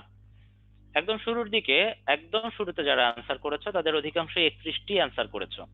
তোমাদের জন্য পরামর্শ থাকবে, প্রশ্নে জাস্ট একটা অংশ দেখে কখনোই আনসার করবে না। মেডিকেলের প্রশ্নগুলো খুব সহজ হয়, কিন্তু অপশনগুলো বেশ কঠিন হয়। আমরা বলি যে মেডিকেলে অপশনটা ঠিকঠাক না দেখার কারণে অনেকেই চান্স পায় না। তো একদম শুরুতে যারা আনসার করেছে 31 দেখে আনসার করে দিয়েছিলে, এবং ভুল ক্রমে সেখানে লেখা ছিল 31টি। সঠিক উত্তর হবে 31 জোড়া। যারা ভুল উত্তর দিয়েছো তাদের জন্য আবারও সাবধানবাণী উচ্চারণ করছি, সঠিক উত্তর 31 জোড়া। অনেকে 12 জোড়া আনসার করেছো। 12 জোড়া করটিক স্নায়ুর সংখ্যা, সুষুম্না স্নায়ুর সংখ্যা অবশ্যই 31 জোড়া। আমরা আবারও লেকচারে ফেরত আসছি। আমরা কেন্দ্রীয় স্নায়ুতন্ত্র নিয়ে এই মুহূর্তে জানতে চাই। কেন্দ্রীয় স্নায়ুতন্ত্রের প্রধান অংশ ব্রেইন। আমরা ব্রেইন সম্পর্কে সাধারণ কিছু তথ্য জেনে তারপরে ব্রেইনের ভেতরটা দেখার চেষ্টা করব। দেখো বইতে প্রথমে কিছু ছোটখাটো ইনফরমেশন দেয়া আছে, অনেকেই হয়তো ধরতে পারছো না ইনফরমেশন গুলো আসলো কোত্থেকে। তোমরা হয়তো জানো লেটেস্ট এডিশনের একটা বই এসেছে, সেখানে কিছু পরিমাণে ইনফরমেশন চেঞ্জ করা হয়েছে। আমি চেঞ্জ ইনফরমেশন গুলো এখানে দেওয়ার চেষ্টা করেছি। যাই হোক, মস্তিষ্কের গড় আয়তন পুরনো বইতে বলা ছিল 1500 সিসি অথবা 1500 মিলিলিটার। নতুন বইতে মহিলাদের মস্তিষ্কের আয়তনটাও ইনক্লুড করা হয়েছে। তোমরা সবাই জানো ফিমেল বডিতে প্রত্যেকটা অর্গান কিছুটা ছোট হয়, যার কারণে মস্তিষ্কের গড় আয়তন কমে 1300 সিসি হতে পারে মহিলাদের ক্ষেত্রে। গড় ওজন আগের বইতে বলা ছিল 1.36 কেজি, নতুন বইতে বলা আছে গড় ওজন 1.3 টু 1.4 কেজি। এই 1.36 কেজি অথবা 1.3 টু 1.4 কেজি এটা দেহের মোট ওজনের শতকরা 2 ভাগ কভার করে, এবং বিজ্ঞানীরা ধারণা করছেন পুরো মস্তিষ্ক জুড়ে শতকরা সরি পুরো মস্তিষ্ক জুড়ে 100 বিলিয়ন অথবা 1 লক্ষ কোটি নিউরন আছে। আমি আবারও বলছি, পুরো মস্তিষ্ক জুড়ে 100 বিলিয়ন অথবা 1 লক্ষ কোটি নিউরন আছে। এই তথ্যটা খুবই গুরুত্বপূর্ণ, কারণ এখান থেকেও এর আগে মেডিকেল ভর্তি পরীক্ষায় সম্ভবত 2বার প্রশ্ন হয়েছে, এবং অনেকেরই পুরনো বই, সেখানে ইনফরমেশন ভুল থাকতে পারে। এখানে যেমনটা লেখা আছে এর বাইরে যদি কারো বইয়ে তথ্য থাকে সেক্ষেত্রে কারেকশন করে নাও। আমি আবারও বলছি, নিউরনের সংখ্যা 100 বিলিয়ন অথবা 1 লক্ষ কোটি। আমরা এখন ব্রেনের ভেতরটা দেখার চেষ্টা করব। আমরা যখন একটা ব্রেনকে আলাদা আলাদা অংশে বর্ণনা করার চেষ্টা করব তখন 3টে আলাদা অংশ পাবো। এখানে দেখতে পাচ্ছ তোমরা, সামনের দিকের অংশটা ফোর ব্রেইন অথবা অগ্র মস্তিষ্ক, মাঝখানে খুব ছোট্ট একটা অংশের নাম মিড ব্রেইন অথবা মধ্য মস্তিষ্ক, এবং নিচের দিকে সবশেষ অংশের নাম হাইন্ড ব্রেইন অথবা পশ্চাৎ মস্তিষ্ক। সুতরাং সমগ্র মস্তিষ্ককে আমরা বর্ণনার সুবিধার্থে ফোর ব্রেইন, মিড ব্রেইন এবং হাইন্ড ব্রেইন অর্থাৎ অগ্র, মধ্য এবং পশ্চাৎ এই 3টে আলাদা আলাদা অংশে বিভক্ত করেছি। অগ্র, মধ্য এবং পশ্চাৎ এই প্রত্যেকটা অংশকে আবার আরো কিছু অংশে বিভক্ত করা যায়। যেমন অগ্র মস্তিষ্কের 3টে গুরুত্বপূর্ণ অংশ হলো সেরেব্রাম, থ্যালামাস এবং হাইপোথ্যালামাস। মধ্য মস্তিষ্কের 3টে অংশ আগের বইতে দেয়া ছিল, কর্পোরা কোয়াড্রিজেমিনা, সেরেব্রাল পেডাঙ্কল এবং সেরেব্রাল অ্যাকুইডাক্ট। একদম লেটেস্ট এডিশনের যে বইটা এসেছে সেখানে চতুর্থ আর একটা অংশ সংযুক্ত করা হয়েছে যার নাম টেকটাম। খুবই ইম্পর্টেন্টলি আমি সবাইকে মনোযোগ আকর্ষণ করছি, মধ্য মস্তিষ্কের চতুর্থ একটা অংশ আছে যেটার নাম টেকটাম, এবং পশ্চাৎ মস্তিষ্কের 3টে অংশ সকলেই জানি, সেরেবেলাম, পন্স এবং মেডুলা অবলঙ্গাটা। অগ্র মস্তিষ্কের যে সেরেব্রাম, থ্যালামাস এবং হাইপোথ্যালামাস রয়েছে এদের আরো কিছু আলাদা নাম রয়েছে।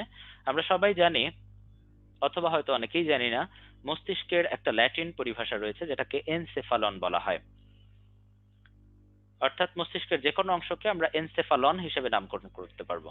সেরেব্রামকে বলা হয় টেলেনসেফালন এবং থ্যালামাস এবং হাইপোথ্যালামাসকে একত্রে বলা হয় ডায়েনসেফালন। এটা সম্ভবত আলিম স্যারের বইতে দেওয়া আছে, চাইলে ছোট্ট করে তোমরা বইতে লিখে নিতে পারো। সেরেব্রাম ট্যালেনসেফালন এবং থ্যালামাস এবং হাইপোথ্যালামাস একত্রে ডায়েনসেফালন। তো যাই হোক, এখন আমরা প্রত্যেকটা অংশ আলাদা আলাদা করে দেখার চেষ্টা করবো। আমরা প্রত্যেকটা অংশের গঠন এবং প্রধানত কাজগুলো সম্পর্কে বিস্তারিত জানার চেষ্টা করছি। প্রথমে আমরা আসছি অগ্র মস্তিষ্কের সেরেব্রামে। সেরেব্রাম আসলে কতটুকু অংশ, এই ছবিটা যদি খেয়াল করো, এখানে ওপরের দিকে যে ব্রাইট অংশটুকু আমরা দেখতে পাচ্ছি, এই ব্রাইট অংশের পুরোটাই আসলে সেরেব্রাম। অগ্র মস্তিষ্কের থ্যালামাস এবং হাইপোথ্যালামাস এটা বাইরে থেকে দেখা যায় না। আমরা যখন মস্তিষ্কের একটা দৈর্ঘ্যচ্ছেদ করব তখন হয়তো পরবর্তীতে দেখতে পাবো। তার আগ পর্যন্ত এই বাইরের যে অংশটুকু দেখতে পাচ্ছ এই পুরোটা অংশই সেরেব্রাম। এটা দেখে একটা কথা আমরা খুব ইজিলি বলে ফেলতে পারি, সেটা হলো সেরেব্রাম মস্তিষ্কের সবচেয়ে বড় অংশ। কতটা বড়? ওজন করে দেখা গেছে মস্তিষ্কের গড় ওজনের 80% অংশই সেরেব্রাম দখল করে থাকে। সেরেব্রামের পৃষ্ঠের দিকে যদি আমরা খুব মনোযোগ দিয়ে লক্ষ্য করি, আমরা এখানে কিছু উঁচু নিচু স্থান দেখতে পাবো। তোমরা খুব ভালো করে খেয়াল করো, এখানে যে উঁচু স্থানগুলো তোমরা দেখতে পাচ্ছ, সেই উঁচু স্থানগুলোকে বলা হয় জাইরাস, বহুবচনে জাইরি, এবং নিচু যে স্থানগুলো রয়েছে অর্থাৎ খাঁজ কাটা যে অংশগুলো রয়েছে সেগুলোকে বলা হয় সালকাস, বহুবচনে সালকি। নিচের ছবিটা, নিচে ডান দিকের ছবিটা লক্ষ্য করো, খুব সহজেই আমরা বুঝতে পারছি সেরেব্রাম ডান এবং বাম পাশে দুইটা আলাদা আলাদা অর্ধগোলকে বিভক্ত। অর্ধগোলককে ইংরেজিতে হেমিস্ফিয়ার বলা হয়। অর্থাৎ সেরেব্রামের ডান এবং বাম পাশে দুইটা আলাদা আলাদা সেরেব্রাল হেমিস্ফিয়ার পাওয়া যায়। এই দুইটা হেমিস্ফিয়ার আবার পরস্পরের সাথে একটা নির্দিষ্ট সংযোজক তন্তুর মাধ্যমে সংযুক্ত থাকে। এই তন্তুটাকে বলা হয় কর্পাস ক্যালোসাম। আমি নামটা আবারও বলছি, কর্পাস ক্যালোসাম। কেউ কালোজাম বলে ভুল করো না, এটা কর্পাস ক্যালোসাম।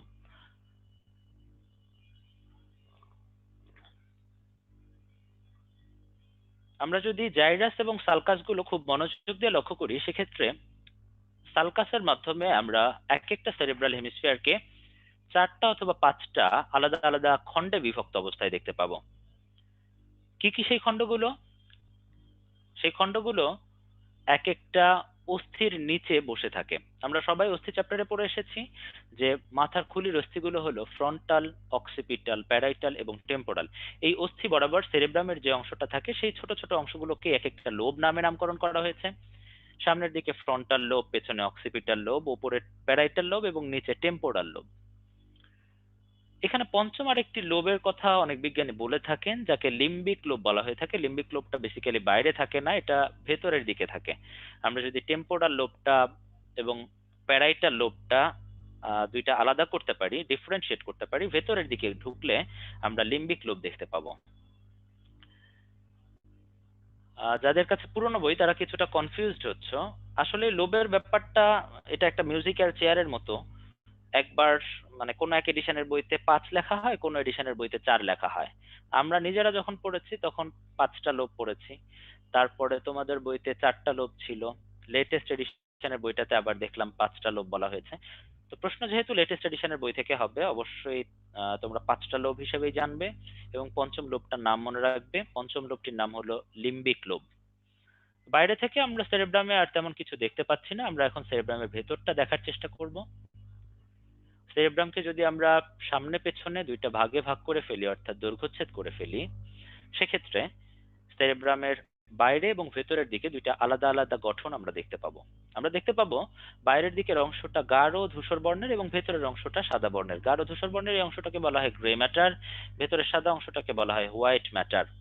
এখন প্রশ্ন জাগলো, কেন ভেতরের অংশটা সাদা হলো? এটাও তো বাইরের মতো ধূসর হতে পারতো। এখানে কি সাদা রং করা আছে, নাকি চুনকালি করা আছে, নাকি অন্য কিছু? সেটা জানার জন্য আমাদেরকে জানতে হবে গ্রে ম্যাটার এবং হোয়াইট ম্যাটারে আসলে কি থাকে। আমরা আবারও একটু পুরনো পড়া রিকল করে আসি। আমরা একদম শুরুতে যখন নিউরনের গঠন পড়েছিলাম তখন বলেছিলাম একজনের চারপাশের অতিরিক্ত যে আবরণীটি আছে সেটার নাম মায়েলিন আবরণী। এই মায়েলিন আবরণী চর্বি যুক্ত হওয়ার কারণে এটা দেখতে সাদা দেখা যাবে, এবং যেখানেই মায়েলিন আবরণী থাকবে সেই জায়গাটাও দেখতে সাদা দেখা যাবে। আশা করি সবাই রিকল করতে পারছো। সেরেব্রামের ভেতরে যে জায়গাটাতে হোয়াইট ম্যাটার, সেই জায়গাটাতে প্রকৃতপক্ষে প্রচুর মায়োলিন যুক্ত অ্যাক্সন থাকে। এই কারণে এই জায়গাটা দেখতে সাদা দেখা যায়। এবং বাইরের যে অংশটা সেখানে কোনো ধরনের একজন থাকে না, সেখানে কোষ দেহ, সিন্যাপস, নিউরোগ্লিয়াল কোষ এরা একসাথে জড়ো হয়ে থাকে। যেহেতু এখানে একজন থাকে না, এই জায়গাটা সাদা হওয়ার কোনো প্রশ্নই আসছে না। আমার মনে হয় আশা করি সবাই বুঝতে পেরেছো। এখান থেকে প্রশ্ন হতে পারে দুই ভাবে। একটা হলো গ্রে ম্যাটারে কি থাকে, হোয়াইট ম্যাটারে কি থাকে। আর একটা হলো মস্তিষ্কের ক্ষেত্রে গ্রে ম্যাটার কোথায় থাকে, ভেতরে নাকি বাইরে, হোয়াইট ম্যাটার কোথায় থাকে, ভেতরে নাকি বাইরে। এটা মনে রাখাটা কিছুটা কঠিন।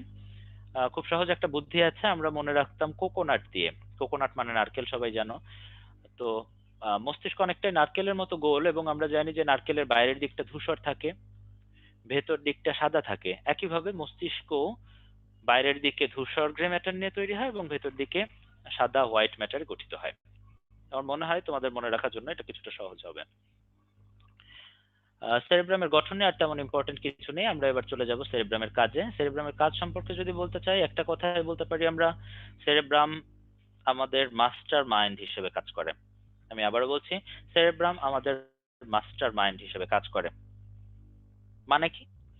মানে হলো আমরা যখনই যে কাজ করার ইচ্ছা পোষণ করি, আমি আবারও ইচ্ছা শব্দটার উপরে জোর দিচ্ছি, আমরা যখনই যে কাজ করার ইচ্ছা পোষণ করি, উল্টো করে যদি বলতে চাই তাহলে আমরা যখনই ঐচ্ছিক কোনো কাজ করতে চাই, যেমন আমরা হাঁটতে চাই অথবা কথা বলতে চাই, এ ধরনের কোনো কাজ করতে চাই, তখন সেরেব্রাম সেই কাজটা পালন করে দেওয়ার দায়িত্ব নেয়। কিভাবে? খুব সহজ ব্যাপারটা। সেরেব্রাম প্রথমে বাইরে থেকে বেশ কিছু তথ্য কালেক্ট করে, বেশ কিছু ইনফরমেশন কালেক্ট করে। এই ইনফরমেশন গুলো সেরেব্রামের ভেতরে গিয়ে প্রসেসড হতে থাকে, এখানে বিশ্লেষণ করা হয়। তথ্যটাকে বিশ্লেষণ করে সেরেব্রাম সেই অনুযায়ী প্রত্যেকটা মানুষের ক্ষেত্রে আলাদা আলাদা চিন্তা, চেতনা, বুদ্ধি এই ব্যাপারগুলো তৈরি করে, এবং চিন্তা, বুদ্ধি এর উপর ভিত্তি করে সেই মানুষটা একটা নির্দিষ্ট সিদ্ধান্ত গ্রহণ করে। সেই সিদ্ধান্তটা বাস্তবায়ন করার জন্য ফাইনালি ঐচ্ছিক পেশির কাছে নিউজ পাঠানো হয়, এবং ঐচ্ছিক পেশি সংকোচন অথবা প্রসারণের মাধ্যমে এই নিউজটা বাস্তবায়ন করে। আমি খুব সহজে যদি উদাহরণ দিতে চাই, আবার একদম শুরুর গল্পে চলে যাচ্ছি। পেছনে বাঘ, সামনে বুড়ো দাদু দৌড়াচ্ছেন, কিভাবে সম্ভব হলো? এখানে একটা সাইকেল আছে, কাজের একটা নির্দিষ্ট সাইকেল আছে। সেটা হলো,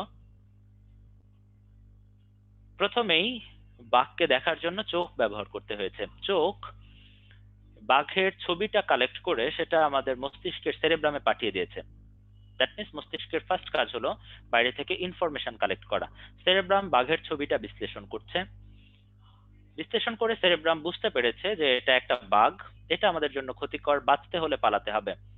পালাতে হলে কি করতে হবে? পায়ের পেশি সঞ্চালন করতে হবে। সুতরাং পায়ের পেশির কাছে নির্দেশ পাঠাও। সেরেব্রাম ফাইনালি ঐচ্ছিক পেশির কার্যকলাপ নিয়ন্ত্রণ করলো, এবং ফাইনালি বুড়ো দাদু দৌড়ে পালাতে পারলো। অর্থাৎ আমরা যদি কথায় বলতে চাই, আবারও বলছি, সেরেব্রাম তথ্য অথবা অনুভূতি গ্রহণ করে, সেটাকে বিশ্লেষণ করে চিন্তা বুদ্ধি তৈরি করে, সেই অনুযায়ী সিদ্ধান্ত গ্রহণ করে, এবং ফাইনালি সিদ্ধান্ত বাস্তবায়ন করার জন্য ঐচ্ছিক পেশির কার্যকলাপ নিয়ন্ত্রণ করে। আমি খুবই গুরুত্ব দিচ্ছি এখানে ঐচ্ছিক শব্দটার উপরে, কারণ অনৈচ্ছিক কাজের সাথে সেরেব্রামের কোনো সম্পর্ক নেই। ঐচ্ছিক পেশির কার্যকলাপ নিয়ন্ত্রণ করে সেরেব্রাম। কেমন ঐচ্ছিক পেশি? এই যে আমি কথা বলার জন্য যে পেশি ব্যবহার করছি, এটা একটা ঐচ্ছিক পেশি। আমি দৌড়ানোর জন্য যে পেশি ব্যবহার করব, সেটা একটা ঐচ্ছিক পেশি। এই ধরনের কার্যকলাপগুলো সম্পাদন করার জন্য সেরেব্রাম প্রধান ভূমিকা পালন করে থাকে। আমরা সেরেব্রাম পার হয়ে এবারে অগ্রমস্তিষ্কের দ্বিতীয় অংশে পৌঁছালাম। দ্বিতীয় অংশের নাম থ্যালামাস। থ্যালামাসের গঠন সম্পর্কে খুব বেশি কিছু জানার প্রয়োজন নেই। আমি বলেছিলাম মস্তিষ্ক যখন কাটবো একদম মাঝখান থেকে, তখন থ্যালামাস দেখা যাবে। আশা করি তোমরা থ্যালামাসটা দেখতে পাচ্ছ। থ্যালামাসের গঠন থেকে কিছুই জানতে হবে না, শুধু কাজগুলো জানতে হবে। থ্যালামাসের অনেকগুলো কাজ রয়েছে, মনে রাখাটা বেশ কঠিন। এই জন্য আমি একটা গল্প বলার চেষ্টা করছি। গল্পটা খুব বেশি ভালো কিছু না, তারপরও আশা করি কিছুটা মনে থাকবে। থ্যালামাসের কাজ জানার জন্য আমরা আলমাস সাহেবের কাছে গিয়েছিলাম, কিন্তু আলমাস সাহেব বাসায় ছিলেন না। আলমাস সাহেব তখন টিকিট কিনতে রেল স্টেশনে গিয়েছিলেন। আলমাস সাহেব টিকিট কেনার পরে কি ঘটলো সেটা নিয়ে আমাদের মূল গল্প। আলমাস সাহেব দীর্ঘদিন পর বাড়ি যাবেন, প্রায় 2 বছর 3 বছর তিনি বাড়ি যান না। বাড়ি যাওয়ার জন্য তিনি টিকিট কাটলেন, কিন্তু দুর্ভাগ্যবশত তিনি কোনো বসার সিট পেলেন না, স্ট্যান্ডিং টিকেটে তিনি দাঁড়িয়ে ট্রাভেল করলেন। প্রচন্ড গরম ছিল ট্রেনের ভেতরটায়। প্রচন্ড গরম অনুভূত হতে হতে হতে হতে একসময় আলমাজ সাহেব ঘুমিয়ে পড়লেন। দাঁড়িয়ে দাঁড়িয়ে ঘোড়ার মতো ঘুমোচ্ছেন আলমাজ সাহেব। একসময় তার বাড়ির কাছের স্টেশনে তিনি চলে আসলেন, কিন্তু তার ঘুম ভাঙেনি। পাশের সহযাত্রী আলমাজ সাহেবকে জাগানোর চেষ্টা করলো। কিভাবে জাগানোর চেষ্টা করলো? প্রথমে সহযাত্রীটি আলমাজ সাহেবের হাতে টাচ করলো। টাচ করে আলমাজ সাহেবকে বলার চেষ্টা করলো স্টেশন এসে গেছে, উঠে পড়ুন। আলমাজ সাহেব জাগলেন না। যেহেতু টাচে কাজ হলো না, এবারে সহযাত্রীটি আলমাজ সাহেবকে আলতো করে ধাক্কা দিল, অর্থাৎ চাপ দিল। আলমাজ সাহেব তাতেও জাগলেন না। ফাইনালি জাগাতে তো হবে, স্টেশন পৌঁছে গেছে। সহযাত্রীটি এবারে আলমাজ সাহেবকে জোরে করে একটা চিমটি কাটলো। আলমাজ সাহেব হঠাৎ করে জেগে উঠলেন। হঠাৎ করে জেগে উঠে তার প্রচন্ড রাগ হলো। কেন একজন অপরিচিত মানুষ তাকে চিমটি কাটবে? যদিও প্রচন্ড রাগ হলো, তার ইচ্ছে করছিল সহযাত্রীটিকে একটি থাপ্পড় বসিয়ে দিতে, কিন্তু আলমাজ সাহেবের ব্যক্তিত্ব খুবই প্রবল। খুবই প্রবল ব্যক্তিত্ব সম্পন্ন হওয়ার কারণে আলমাজ সাহেব পাশের সহযাত্রীটিকে কিছুই বললেন না। স্টেশন থেকে নামলেন। নামার পরে স্টেশনের পাশে বাড়ির দিকে যখন তিনি তাকালেন, দীর্ঘ 2 বছর পরে বাড়িতে আসা, প্রচন্ড আবেগে ভারাক্রান্ত হয়ে পড়লেন আলমাজ সাহেব। এবং আমাদের গল্পের এখানে ইতি ঘটল। এই গল্প থেকে আমরা কি কি পেলাম? আমরা যদি একদম শুরু থেকে আসি, আলমাজ সাহেব ট্রেনে ওঠার পরেই তার প্রথম যে অনুভূতিটি ছিল সেটা হচ্ছে প্রচন্ড গরম। এই গরমের অনুভূতি অর্থাৎ তাপীয় অনুভূতি কন্ট্রোল করছে থ্যালামাস। ঘুমিয়ে গেলেন আলমাজ সাহেব। তাকে জাগানোর জন্য তার সহযাত্রী তাকে বিভিন্ন অনুভূতি দেওয়ার চেষ্টা করলো। প্রথমে টাচ করা হলো, অর্থাৎ স্পর্শ অনুভূতি কন্ট্রোল করবে থ্যালামাস। নাম্বার 2, স্পর্শে কাজ হলো না, চাপ দিলেন অর্থাৎ ধাক্কা দিলেন। চাপ অনুভূতি অর্থাৎ ধাক্কার অনুভূতি কন্ট্রোল করবে থ্যালামাস। তাতেও কাজ হলো না, সবশেষে চিমটি কাটতে হলো অর্থাৎ যন্ত্রণা দিতে হলো। এই যন্ত্রণা অনুভূতি কন্ট্রোল করবে থ্যালামাস। এই ধরনের তাপ, চাপ, স্পর্শ, যন্ত্রণা যত অনুভূতি রয়েছে, এই ধরনের স্থূল অনুভূতিগুলো কন্ট্রোল করবে থ্যালামাস। আলমাজ সাহেব এবার ঘুম থেকে ধর্মরিয়ে হঠাৎ করে জেগে উঠলেন। এই হঠাৎ করে জেগে ওঠার ব্যাপারটাও কন্ট্রোল করবে থ্যালামাস। জেগে ওঠার পরে থাপ্পড় দিতে ইচ্ছে হলেও তিনি থাপ্পড় দিলেন না, কারণ তার ব্যক্তিত্ব প্রবল। এই ব্যক্তিত্বের ব্যাপারটাও কন্ট্রোল করবে থ্যালামাস। এবং সবশেষে তিনি রেল স্টেশনে নামলেন, অর্থাৎ থ্যালামাস রিলে স্টেশন হিসেবে কাজ করবে। রিলে স্টেশন জিনিসটা কি সেটাতে পরে আসছি। সবশেষে আলমাজ সাহেব বাড়ির দিকে তাকিয়ে প্রচন্ড আবেগে ভারাক্রান্ত হয়ে পড়লেন। এই আবেগের কেন্দ্র হিসেবেও কাজ করবে থ্যালামাস। এখন আমরা আসছি রিলে স্টেশন ব্যাপারটা কি সেটার সংক্ষিপ্ত একটা ব্যাখ্যায়। রিলে স্টেশন মানে হলো মধ্যবর্তী একটা স্টেশন। কিছুক্ষণ আগে আমরা বলেছি যে সেরেব্রাম আমাদের সকল অনুভূতি গ্রহণ করে। জাস্ট ফর এক্সাম্পল, চোখ থেকে কোনো একটা ছবি সেরেব্রামে পৌঁছাবে, কিন্তু সেটা সরাসরি সেরেব্রামে যায় না। সেই ছবিটা প্রথমে থ্যালামাসে যায়, থ্যালামাস সেটাকে সেরেব্রামে পাঠায়। অর্থাৎ থ্যালামাস যে কোনো একটা অনুভূতির জন্য মধ্যবর্তী জায়গা হিসেবে কাজ করে। এই মধ্যবর্তী জায়গাটাকে বলা হচ্ছে রিলে স্টেশন। আশা করি সবাই থ্যালামাসের কাজগুলো বুঝতে পেরেছো। মনে রাখার চেষ্টা করো, মনে না থাকলে আলমাজ সাহেবের কথা মনে করো। আমরা এবারে চলে আসছি থ্যালামাসের ছোট ভাইয়ের কাছে। থ্যালামাসের ঠিক নিচেই থ্যালামাসের আরেকটা ছোট ভাই আছে, যার নাম হাইপোথ্যালামাস। হাইপোথ্যালামাসের গঠন সম্পর্কে দুইটা কথা জানতেই হবে। প্রথমত, হাইপোথ্যালামাস সেরেব্রামের লিম্বিক অংশের সাথে সংযুক্ত থাকে। দ্বিতীয়ত, থ্যালামাস নিচের দিকে একটা সূক্ষ্ম গ্রন্থির সাথে সংযুক্ত থাকে, যার নাম পিটুইটারি গ্রন্থি। যেহেতু এটা গ্রন্থির সাথে সংযুক্ত থাকে, অবশ্যই এটার হরমোন রিলেটেড কোনো না কোনো একটা ফাংশন আছে। কি সেই ফাংশন আমরা খুব বেশি বিস্তারিত ব্যাখ্যায় যাচ্ছি না, ব্যাখ্যা আগামী দিন। শুধু এতটুকুই বলে রাখছি, থ্যালামাস ভ্যাসোপ্রেসিন এবং অক্সিটোসিন নামের দুইটা হরমোন ক্ষরণ করে। যেহেতু হাইপোথ্যালামাস নিউরন দিয়ে তৈরি হয়, এখান থেকে যে হরমোনগুলো খরিত হয় এই হরমোনগুলোকে বলা হবে নিউরো হরমোন। অর্থাৎ এক কথায় হাইপোথ্যালামাস ভ্যাসোপ্রেসিন এবং অক্সিটোসিন নামের দুইটি নিউরো হরমোন ক্ষরণ করে। হাইপোথ্যালামাসের বাকি কাজগুলো জানার জন্য আমরা থ্যালামাসের সাথে কম্প্যারিজনে যাব। হাইপোথ্যালামাস যেহেতু থ্যালামাসের ছোট ভাই, এখানে অনেক কাজেই বেশ মিল খুঁজে পাবো আমরা। যেমন আমরা যদি শুরুতেই আসি, থ্যালামাসের ফার্স্ট কাজ আমরা বলেছিলাম তাপ অনুভূতি নিয়ন্ত্রণ করা। হাইপোথ্যালামাসের কাজ হবে খুব কাছাকাছি দেহ তাপ নিয়ন্ত্রণ করা। দুইটার মধ্যে ডিফারেন্স অনেকেই বুঝতে পারছো না, আমি বুঝিয়ে দিচ্ছি। থ্যালামাসের কাজ হলো ঠান্ডা গরম এই অনুভূতিটা বুঝতে পারা, অর্থাৎ বাইরের পরিবেশের তাপীয় অনুভূতি পাওয়া। আর হাইপোথ্যালামাসের কাজ হলো দেহের নিজস্ব টেম্পারেচার কত থাকবে, 100 ডিগ্রি ফারেনহাইট নাকি অনেক বেশি নাকি অনেক কম, এই ব্যাপারটা কন্ট্রোল করা।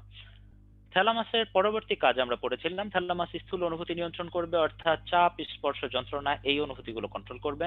হাইপোথ্যালামাস সূক্ষ্ম অনুভূতি কন্ট্রোল করবে। সূক্ষ্ম অনুভূতি মানে কি? ভালো লাগা, খারাপ লাগা, হাসি, কান্না, ক্ষুধা, তৃষ্ণা, রাগ, ভালোবাসা, এই ধরনের যত ফিলিং আছে, আমরা যেগুলোকে সহজ ইংরেজিতে ফিলিং বলে থাকি, এই ফিলিং গুলো কন্ট্রোল করছে হাইপোথ্যালামাস। থ্যালামাসের পরবর্তী কাজ আমরা পড়েছিলাম, থ্যালামাস ঘুম থেকে হঠাৎ জেগে উঠতে সাহায্য করে। তাহলে হাইপোথ্যালামাস কি করবে? হাইপোথ্যালামাস ঘুম থেকে নিয়মিত জেগে উঠতে সাহায্য করবে। মানে কি? মানে হলো আমরা প্রতিদিন যে একটা নির্দিষ্ট সময় ঘুম থেকে উঠি, আমাদের একটা রুটিন আছে, আমাদের ব্রেইনে একটা রুটিন সেট করা আছে যে আমরা এই নির্দিষ্ট সময় ঘুমাবো, নির্দিষ্ট সময় ঘুম থেকে উঠবো। এই ব্যাপারটা কন্ট্রোল করে হাইপোথ্যালামাস। এই জন্য হাইপোথ্যালামাসের খুব সুন্দর একটা নাম রয়েছে, ইংরেজিতে বলা হয় বায়োলজিক্যাল ক্লক, বাংলাতে বলা হয় জীবতাত্ত্বিক ঘড়ি। আবারও বলছি, হাইপোথ্যালামাসকে জীবতাত্ত্বিক ঘড়ি বলা হয়ে থাকে। সবশেষ কাজ থ্যালামাসের ক্ষেত্রে আমরা পড়েছিলাম, থ্যালামাস আবেগের কেন্দ্র হিসেবে কাজ করে, হাইপোথ্যালামাস স্বয়ংক্রিয় স্নায়ু কেন্দ্রের কেন্দ্র হিসেবে কাজ করে। That's all. অনেকেই কিছু কিছু জায়গায় বুঝতে পারছো না যে আসলে আবেগ আবার অন্যদিককে ভালোবাসা। মস্তিষ্কের ক্ষেত্রে একটা ব্যাপার হলো, কোনো একটা অংশই পুরোপুরি স্বয়ংসম্পূর্ণ না, একটা অংশই যে সকল কাজ টোটালি করে ফেলতে পারবে ব্যাপারটা সম্ভব না। এই জন্য কিছু কাজ ওভারল্যাপ হয়, কিন্তু ফেলে দিতে হবে, এক্সাক্ট শব্দগুলো জানা প্রয়োজন, এই জন্য আমি এভাবে ব্যাখ্যা করেছি। যা হোক, হাইপোথ্যালামাস শেষ হলো। আহ পরবর্তী অংশে যাওয়ার আগে আমি আরেকটা পোল থ্রো করতে চাই। Be prepared everyone.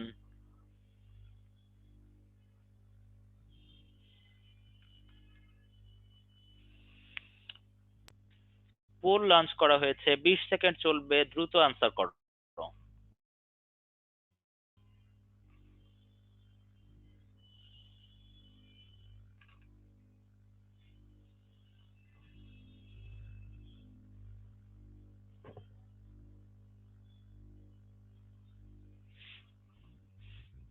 বিশ সেকেন্ড অতিক্রান্ত হয়েছে, পোল এন্ড করে দিচ্ছি। স্বাভাবিকভাবে অধিকাংশই সঠিক উত্তর দিয়েছো। হাইপোথ্যালামাসের কাজ হলো ভালোবাসা নিয়ন্ত্রণ করা। অনেকেই তাপ অনুভূতিতে শুরুতেই অ্যান্সার করেছো, তাদের জন্য আবারও বলছি, শুধু একটা শব্দ দেখে কখনো আনসার করবে না, টোটাল অপশনটা ভালো করে পড়বে। তাপ অনুভূতি আসলেই সেটা থ্যালামাস, দেহ তাপ হাইপোথ্যালামাস। আবেগ অ্যান্সার করেছো অনেকে, আমি আগেই বলেছি আবেগ, আবেগে ভারাক্রান্ত হয়ে যাওয়া আলমাস সাহেবের কাজ, দ্যাট মিনস এটা থ্যালামাসের কাজ। ব্যক্তিত্ব কন্ট্রোল করে থ্যালামাস, কিছুক্ষণ আগে আমরা পড়ে এসেছিলাম।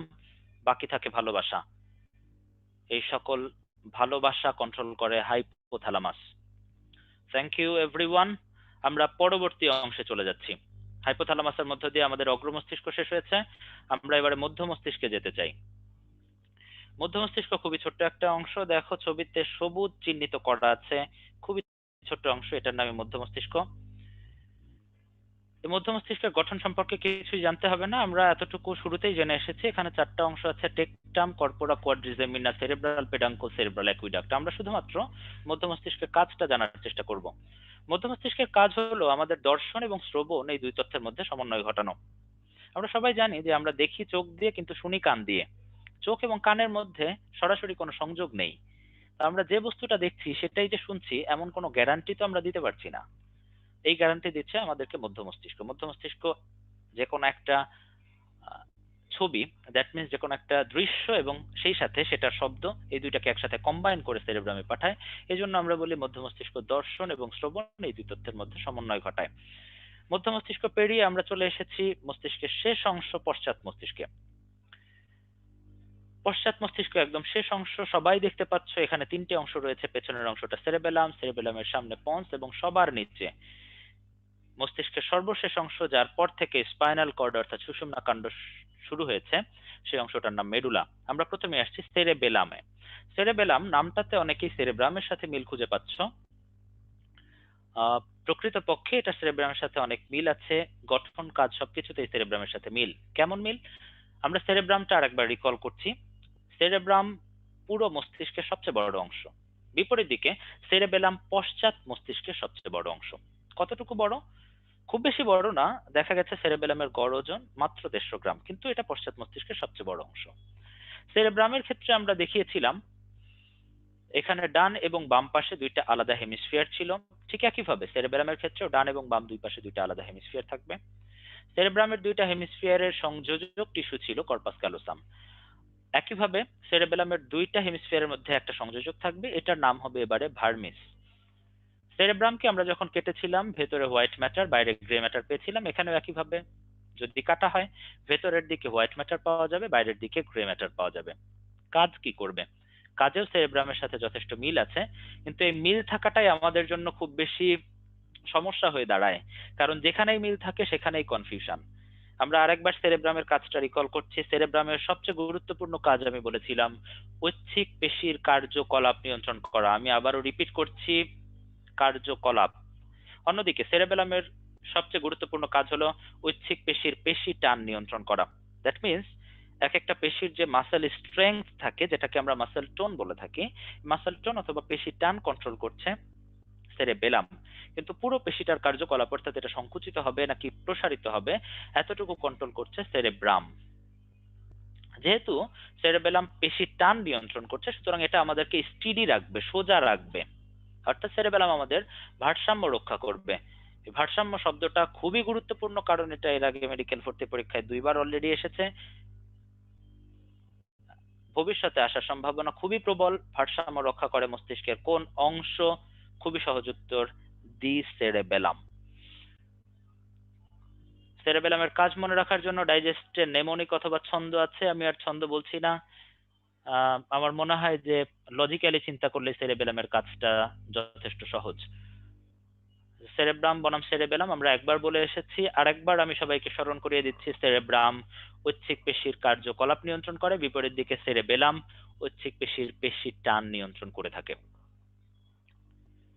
আমরা এবারে চলে যাচ্ছি মস্তিষ্কের সবশেষ অংশ মেডুলা অবলঙ্গাটাতে। মেডুলা অবলঙ্গাটা মস্তিষ্কের একদম শেষ অংশ, এরপর থেকে এই সুষুম্না কাণ্ড শুরু হয়েছে। এটারও গঠন খুব বেশি গুরুত্বপূর্ণ কিছু না, কাজ প্রয়োজন পড়বে।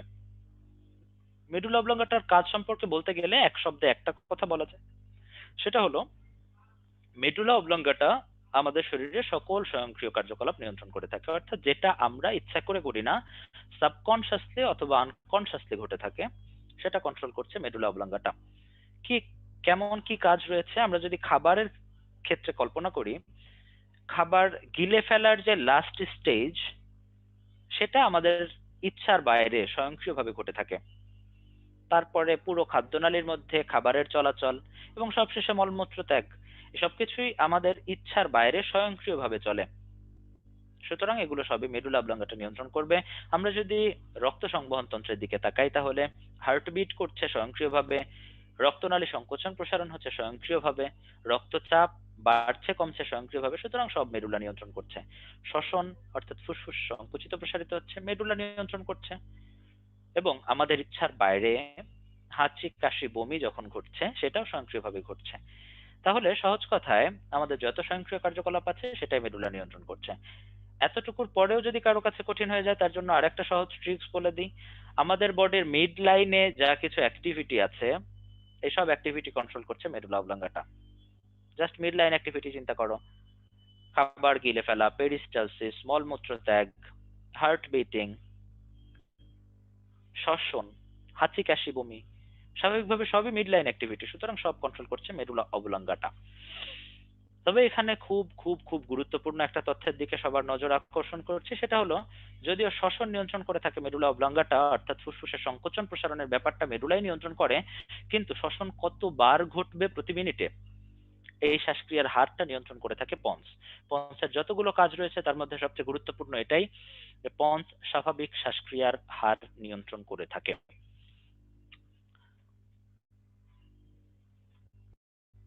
আমরা মস্তিষ্কের বিভিন্ন অংশের কাজগুলো সম্পর্কে জানলাম। কাজগুলো সম্পর্কে আমি আরেকবার বলছি।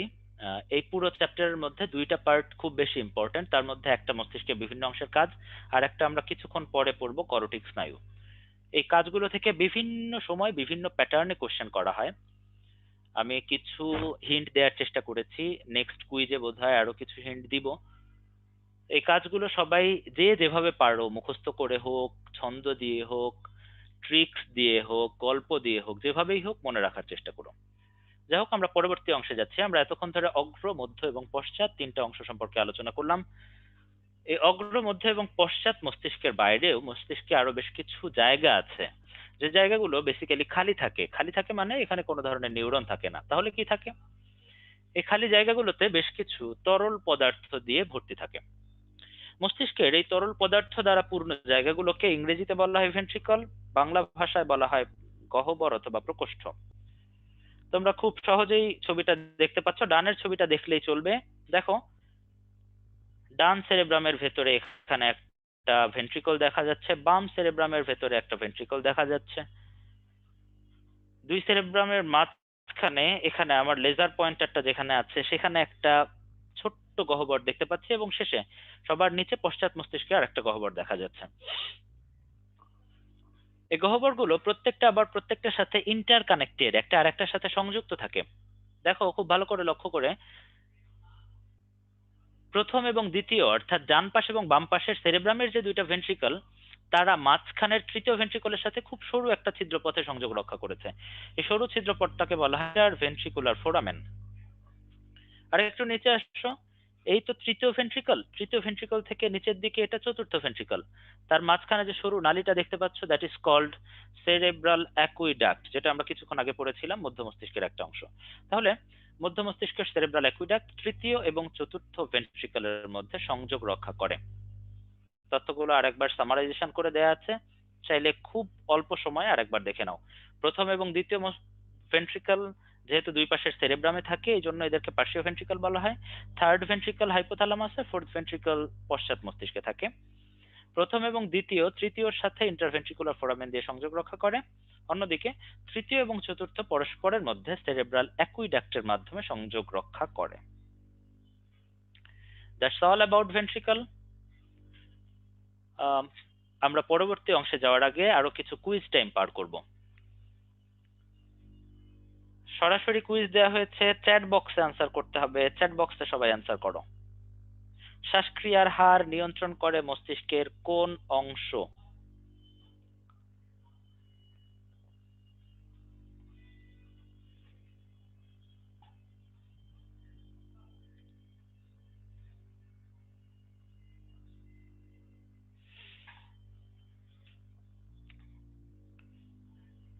আনসার টাইম শেষ। সবাই দেখতে পাচ্ছি সঠিক অ্যান্সার করেছো, শ্বাসক্রিয়ার হার নিয়ন্ত্রণ করে। Answer C, pons. কিন্তু কেউ কেউ ভুল করেছো স্বাভাবিকভাবেই, অনেকেই আনসার করেছো মেডুলা অবলাঙ্গাটা। আমি কিছুক্ষণ আগে সতর্ক বার্তা দিয়েছিলাম যে মেডুলা অবলাঙ্গাটা শ্বসন নিয়ন্ত্রণ করলেও শ্বাসক্রিয়ার হার নিয়ন্ত্রণ করবে পন্স। নেক্সট কুইজ, খুব অল্প সময়ের মধ্যে আনসার করতে হবে। ভারসাম্যের সাথে জড়িত মস্তিষ্কের কোন অংশ? A cerebrum, B cerebellum, C pons, D hypothalamus.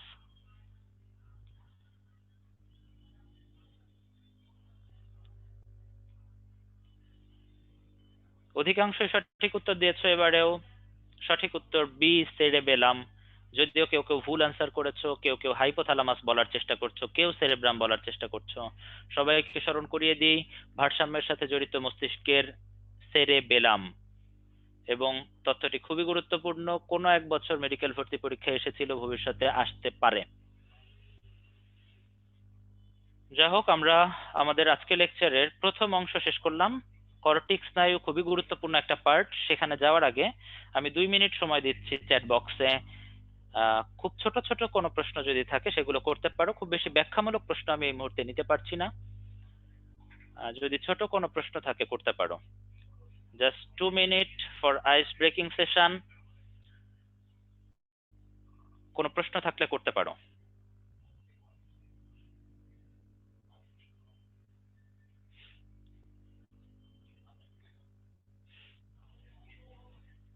অনেকেই প্রশ্ন করেছো মায়ালিন এবং নিউরেলিমা এর মধ্যে পার্থক্য কি। যদি আমি নিউরেলিমা নামটি বলিনি, তারপরে বলছি মায়ালিন এবং নিউরেলিমা দুইটি আলাদা স্তর। মায়ালিন স্তরের বাইরের দিকে যে আবরণী থাকে এটাকে নিউরেলিমা বলা হয়।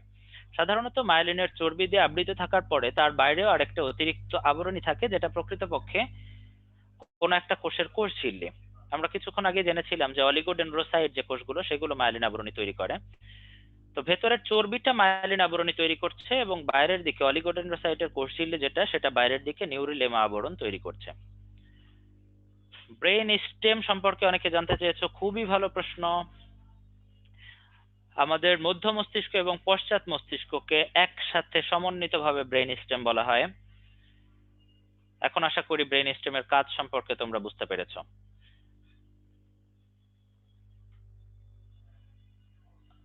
কেউ কেউ প্রশ্ন করেছো এপেন্ডাইমার কাজ কি, অলরেডি একবার বলা হয়েছে। এপেন্ডাইমা মস্তিষ্কের ভেতরে তরল পদার্থ ক্ষরণ করে। মেনিনজাইটিসের ব্যাপারে প্রশ্ন করেছো। মেনিনজাইটিস হচ্ছে মেনিনজেসের প্রদাহজনিত রোগ, যেটা নাইজেরিয়া মেনিনজিটাইটিস নামের একটা জীবাণুর দ্বারা সংঘটিত হয়। পেরিস্টালসিস জানতে চেয়েছো অনেকে। পেরিস্টালসিস অর্থ হলো খাদ্যনালীর সংকোচন প্রসারণ। লোবের ব্যাপারটা বুঝিনি।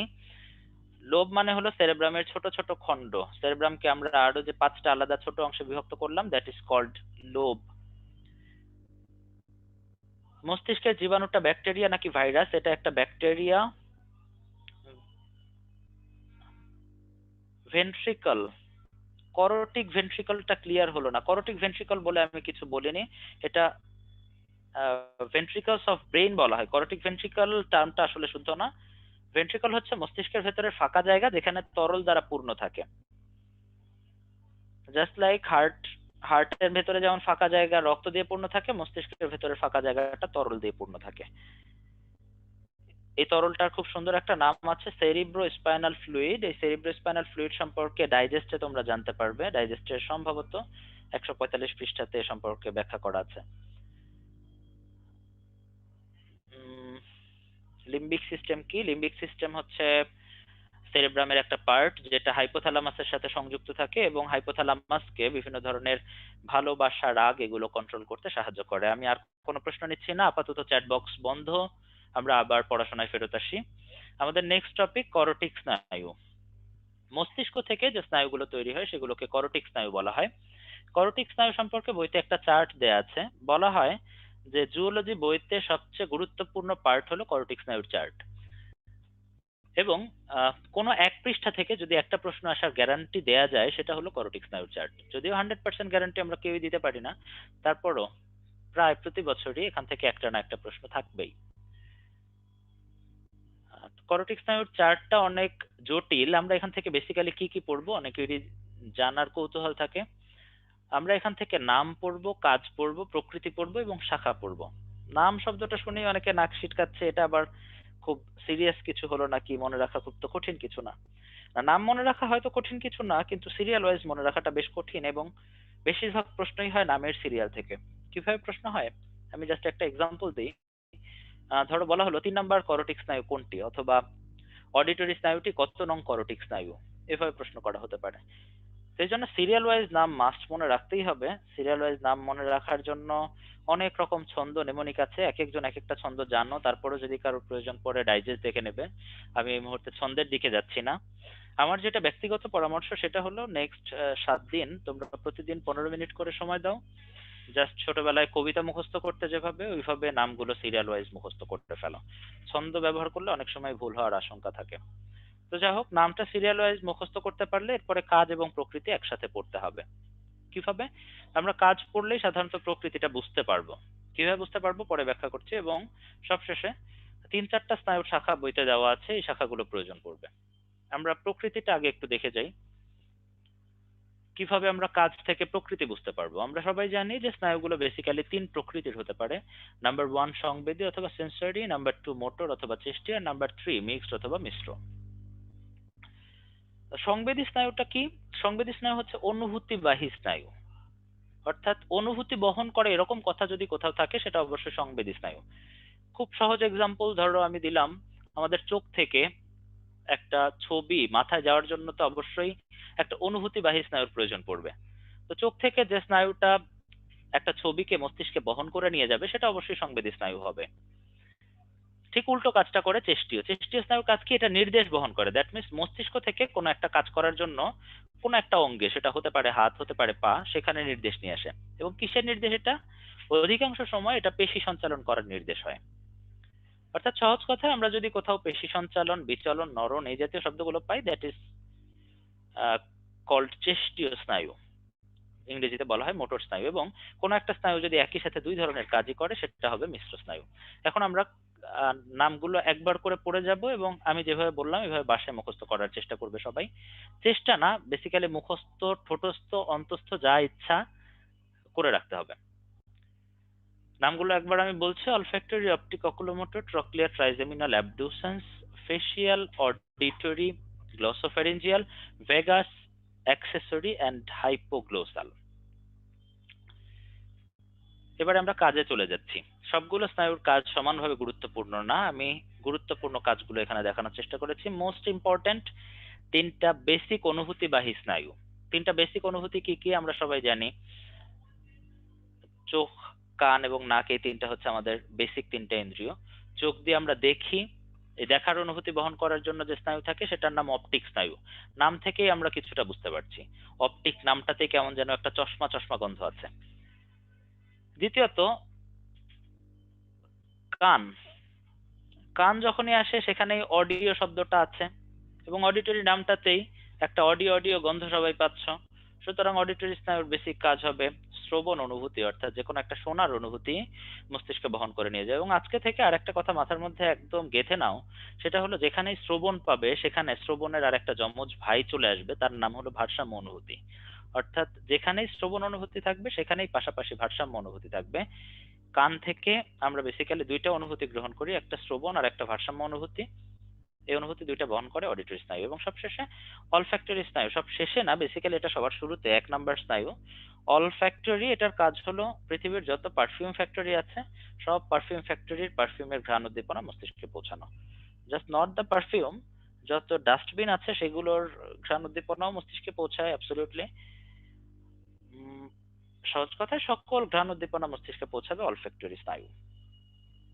এই তিনটা সবচেয়ে গুরুত্বপূর্ণ, এবং তিনটাই যেহেতু অনুভূতি বহন করছে, এই তিনটা একদম কোর, পিওর সেন্সরি স্নায়ু। এরপরে আমরা আসছি তিনটা স্পেশাল স্নায়ুতে, নাম্বার 3, 4 অ্যান্ড 6। এই তিনটা যমজ ভাই। যমজ ভাই বললে ভুল হবে, এরা অনেকটা ওই রকম যে মানে এক আত্মা তিন প্রাণ এই টাইপের, মানিক জোর। তো এই তিন ভাই কি করে? এই তিন ভাইয়ের একটাই কাজ, সেটা হলো চোখ যখন বিভিন্ন দিকে নড়াচড়া করতে চায়, এই চোখের যে আইবলটা আছে, আইবল অর্থাৎ অক্ষিগোলকে সঞ্চালন নিয়ন্ত্রণ করা। তো যেহেতু এরা সঞ্চালন নিয়ন্ত্রণ করছে, এই তিনটা স্নায়ু একদম পিওর মোটর। এবারে আমরা আসছি আরো তিনটা স্নায়ুর ক্ষেত্রে, কিছুটা গুরুত্বপূর্ণ। প্রথমে আমরা আসি ফেসিয়াল। ফেস মানে মুখ, সবাই জানো। মুখের ভেতরে প্রধানত দুইটা জিনিসই থাকে, জিহ্বা থাকে আর দাঁত থাকে। জিহ্বার কাজ স্বাদ গ্রহণ করা, দাঁতের কাজ চর্বণ করা। তাহলে ফেসিয়াল স্নায়ুর কাজ হচ্ছে স্বাদ গ্রহণ এবং চর্বণ। যেহেতু চর্বণের জন্য নির্দেশ পাঠাতে হবে, দ্যাট মিনস এখানে একটা মোটর কাজ আছে, আবার স্বাদ গ্রহণের মতো একটা সেন্সরি কাজও আছে। অর্থাৎ ফেসিয়াল স্নায়ুটা একই সাথে সেন্সরি মোটর অর্থাৎ মিক্সড। স্বাদ গ্রহণের ব্যাপারটা যেহেতু চলেই আসলো, স্বাদ গ্রহণের জন্য আরেকটা স্নায়ু কাজ করে, এটার নাম গ্লসোফ্যারিঞ্জিয়াল। মনে রাখবো কিভাবে? গ্লস তো শব্দটার অর্থই জিহ্বা, এই অর্থটা মনে রাখতে হবে। তো গ্লসোফ্যারিঞ্জিয়াল স্নায়ু এটা স্বাদ গ্রহণের পাশাপাশি জিহ্বাতে আরেকটা কাজ করে, সেটা হলো জিহ্বাকে কিছু পরিমাণে ডানে বামে নাড়াতে পারে। অর্থাৎ জিহ্বার নড়াচড়ার ক্ষেত্রে কিছুটা ভূমিকা রাখে। তো এখানেও যেহেতু একই সাথে স্বাদ গ্রহণ আবার সঞ্চালন অর্থাৎ সেন্সরি মোটর দুইটা কাজই আছে, সুতরাং গ্লসোফ্যারিঞ্জিয়াল স্নায়ু একই সাথে সেন্সরি অ্যান্ড মোটর অর্থাৎ মিক্সড স্নায়ু। জিহ্বা সঞ্চালনে কিছুটা কাজ করে গ্লসোফ্যারিঞ্জিয়াল। তাহলে প্রধান কাজ কে করে? প্রধান কাজ কে করে? এই যে আরেকটা গ্লোসা আছে দেখো, সেটা হচ্ছে হাইপোগ্লোসাল। হাইপোগ্লোসাল এটার কাজই হলো জিহ্বা সঞ্চালন করা। এ স্বাদ গ্রহণের ধারে পাশেও যায় না, শুধু জিহ্বা সঞ্চালনেই ব্যস্ত থাকে। এবং লাস্ট আর একটা স্নায়ুর কাজ খুব বেশি গুরুত্বপূর্ণ না, তারপরও ইনক্লুড করেছি আমি, অ্যাক্সেসরি স্নায়ু, মাথা এবং কাঁধের সঞ্চালন নিয়ন্ত্রণ করে। আবারও যেহেতু সঞ্চালন শব্দটা এসেছে, দ্যাট মিনস এটা একটা পিওর মোটর স্নায়ু। তো অনেকটাই প্যাচ লেগে যাচ্ছে, কোনোটা সেন্সরি, কোনোটা মোটর, কোনোটা স্বাদ গ্রহণ, কোনোটা জিহ্বা সঞ্চালন। আমার মনে হয় এরকম করে ইনফরমেশন গুলো যদি একসাথে কম্পাইল করে পড়ো তাহলে তোমাদের জন্য সহজ হবে।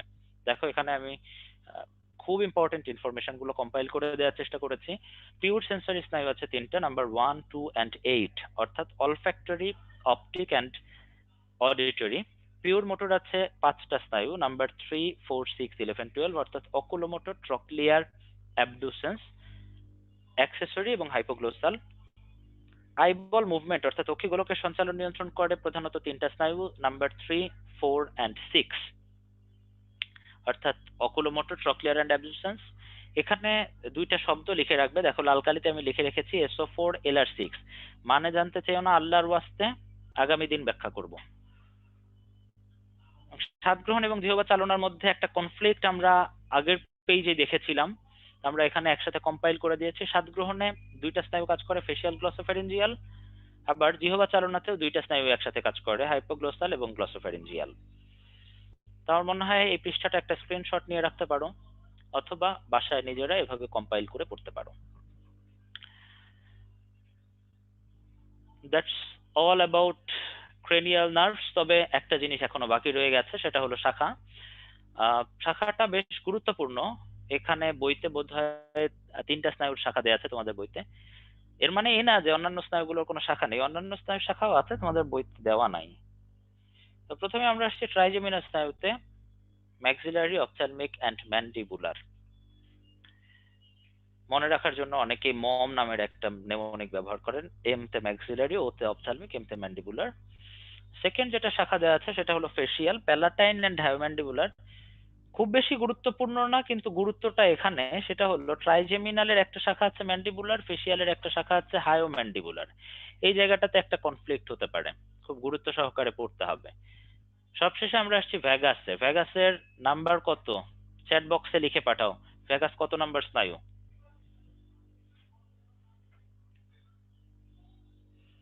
অনেকেই লিখে পাঠিয়েছো ভেগাস নাম্বার 10 স্নায়ু। এবারে আরেকটা প্রশ্ন করি,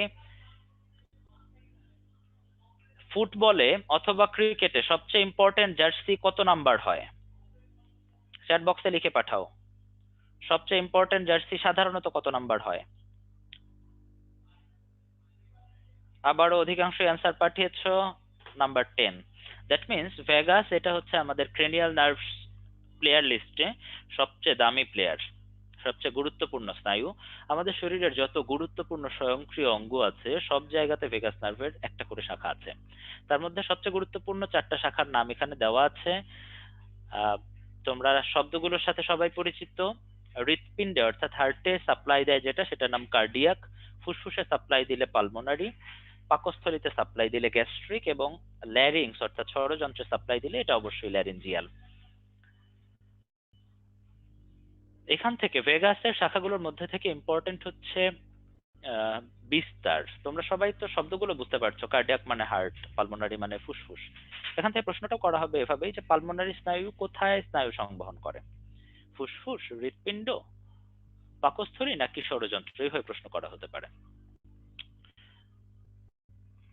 এখানে খুব মজার একটা তথ্য দিই, খুব বেশি একাডেমিক ইম্পর্টেন্ট না, কিন্তু তথ্যটা আমার কাছে বেশ মজার ছিল। সেটা হলো ভেগাস স্নায়ু যেহেতু পাকস্থলীতে স্নায়ু সংবহন করে, অর্থাৎ পাকস্থলীতে ক্ষুধা লাগলে ক্ষুধার অনুভূতিটা ভেগাস স্নায়ুই মস্তিষ্কে পৌঁছে দেয়। এই জন্য ভেগাস স্নায়ুকে ইংরেজিতে হাংরি নার্ভ বলা হয়, অর্থাৎ বাংলায় ক্ষুধার্ত স্নায়ু বলা হয়। That's all about cranial nerves. Cranial nerve সম্পর্কে আবারও বলছি, এই ছকটা এতটাই দামি একটা ছক, তোমরা ফিজিক্স, কেমিস্ট্রি, বায়োলজি, সাধারণ জ্ঞান, ইংলিশ মিলিয়ে হাজার হাজার পাতা পড়ছো, কেউ কোনোদিন গ্যারান্টি দিতে পারবে না যে এই পাতা থেকে একটা প্রশ্ন হবেই, কিন্তু ক্রেনিয়াল নার্ভসের এই এক পাতার একটা ছক থেকে মোটামুটি গ্যারান্টি দেওয়া যায় এখান থেকে একটা প্রশ্ন হবেই। তাই চাইলেই যদি একটা প্রশ্ন অ্যান্সার করা যায়, দোষ কি? একটু ভালো করে পড়ো, তথ্যগুলো একসাথে কম্পাইল করে পড়ো, নিজের মতো করে গুছিয়ে নাও, সহজ হবে পড়া। জটিল ভেবে খুব বেশি জটিল করে ফেলো না। আর একটা quiz time, chat box open. স্বাদ গ্রহণের সাথে জড়িত কোন স্নায়ু? Option A hypoglossal, option B glossopharyngeal, option C facial, option D olfactory. Chat বক্সে সময় দিচ্ছি 20 সেকেন্ড। এবারে কিন্তু অ্যাবসলিউট কোন আনসারের পক্ষে খুব বেশি রায় নাই, সবাই কনফিউজড হয়ে আছো, কেউ বলছো বি, কেউ বলছো সি, কেউ বি কেউ সি। আসলে কোনটা আনসার হবে? এখন পর্যন্ত একটাও সঠিক উত্তর পাইনি, এখন পর্যন্ত একটাও সঠিক উত্তর পাইনি। সঠিক উত্তর হবে বি এবং সি উভয়টি। যদিও রিসেন্টলি মেডিকেলে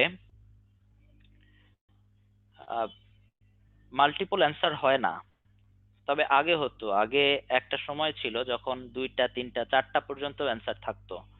আমরা আশা করি না মাল্টিপল অ্যান্সার থাকবে, তারপরও প্রিপেয়ার্ড থাকা উচিত। তোমরা সবাই জানো শ্বাস গ্রহণের সাথে জড়িত দুইটা স্নায়ু হলো ফেসিয়াল, গ্লসোফ্যারিঞ্জিয়াল, এবং জিহ্বা সঞ্চালনের সাথে জড়িত দুইটা স্নায়ু হলো হাইপোগ্লোসাল এবং glossopharyngeal.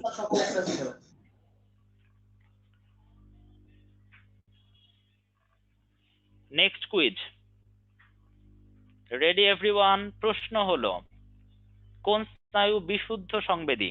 Option A auditory, option B glossopharyngeal, option C facial, option D trochlear. Answer everyone, chat বক্সে সময় 20 সেকেন্ড।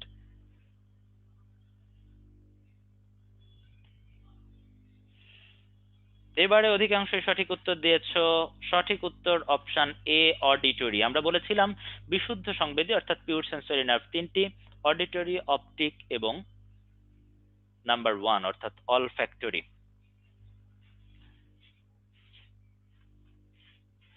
আমরা আজকে লেকচারের একেবারে শেষ পর্যায়ে চলে এসেছি, আর একটা টপিক আছে, তবে তার আগে আবারও একটা আইস ব্রেকিং সেশন 2 মিনিটের জন্য। চ্যাট বক্স ওপেন, যদি কারো ছোট ছোট কোনো প্রশ্ন থাকে করতে পারো।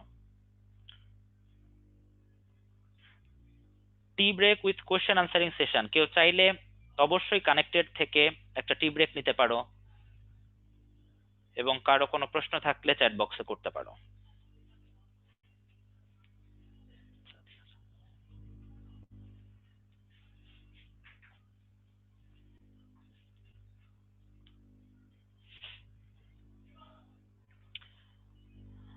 খুবই সুন্দর একটা প্রশ্ন করেছো, সবগুলো করোটিক স্নায়ুর শাখা রয়েছে কিনা?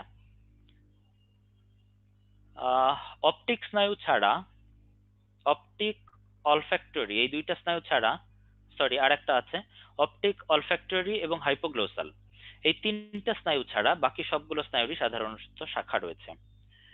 প্রশ্ন এসেছে হাংরি নার্ভ কাকে বলা হয়? হাংরি নার্ভ ভেগাস নার্ভকে বলা হয়, কিছুক্ষণ আগেই বলেছি।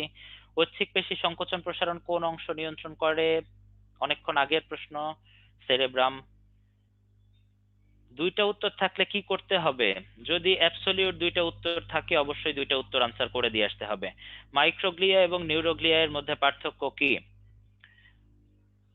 মাইক্রোগ্লিয়া এবং নিউরোগ্লিয়ার মধ্যে পার্থক্য হলো microglia is one of the types of neuroglia, অর্থাৎ নিউরোগ্লিয়ার 4টি প্রকার রয়েছে, তার মধ্যে অন্যতম একটি প্রকার মাইক্রোগ্লিয়া, যেটা ফ্যাগোসাইটোসিসের কাজ করে থাকে। ভেগাস স্নায়ুর অন্য নাম কি বললেন? ভেগাস স্নায়ুর অন্য নাম আছে, সেটা হলো নিউমোগ্যাস্ট্রিক স্নায়ু, কিন্তু এটাকে মজা করে হাংরি নার্ভ ডাকা হয়। রক্তচাপ পড়ে গেলে মস্তিষ্কের কোথায় সংকেত যাবে? পন্স নাকি মেরুলা অবলাঙ্গাটা? খুবই সুন্দর প্রশ্ন। এটা যদিও রক্ত চ্যাপ্টারের সাথে রিলেটেড, তারপরে বলছি রক্তচাপ পড়ে গেলে দুইটা জায়গায় প্রধানত সিগন্যাল যায়, মেরুলা অবলাঙ্গাটা এবং হাইপোথ্যালামাস, তারা বিভিন্ন ভাবে রক্তচাপটা কন্ট্রোল করার চেষ্টা করে। প্যালাটাইন কি? প্যালাটাইন শব্দটার অর্থ হলো তালুতে বিদ্যমান। ফেসিয়াল স্নায়ুর কিছু শাখা আছে যেগুলো মুখের তালুতে থাকে, এই জন্য এটাকে প্যালাটাইন শাখা বলা হয়ে থাকে।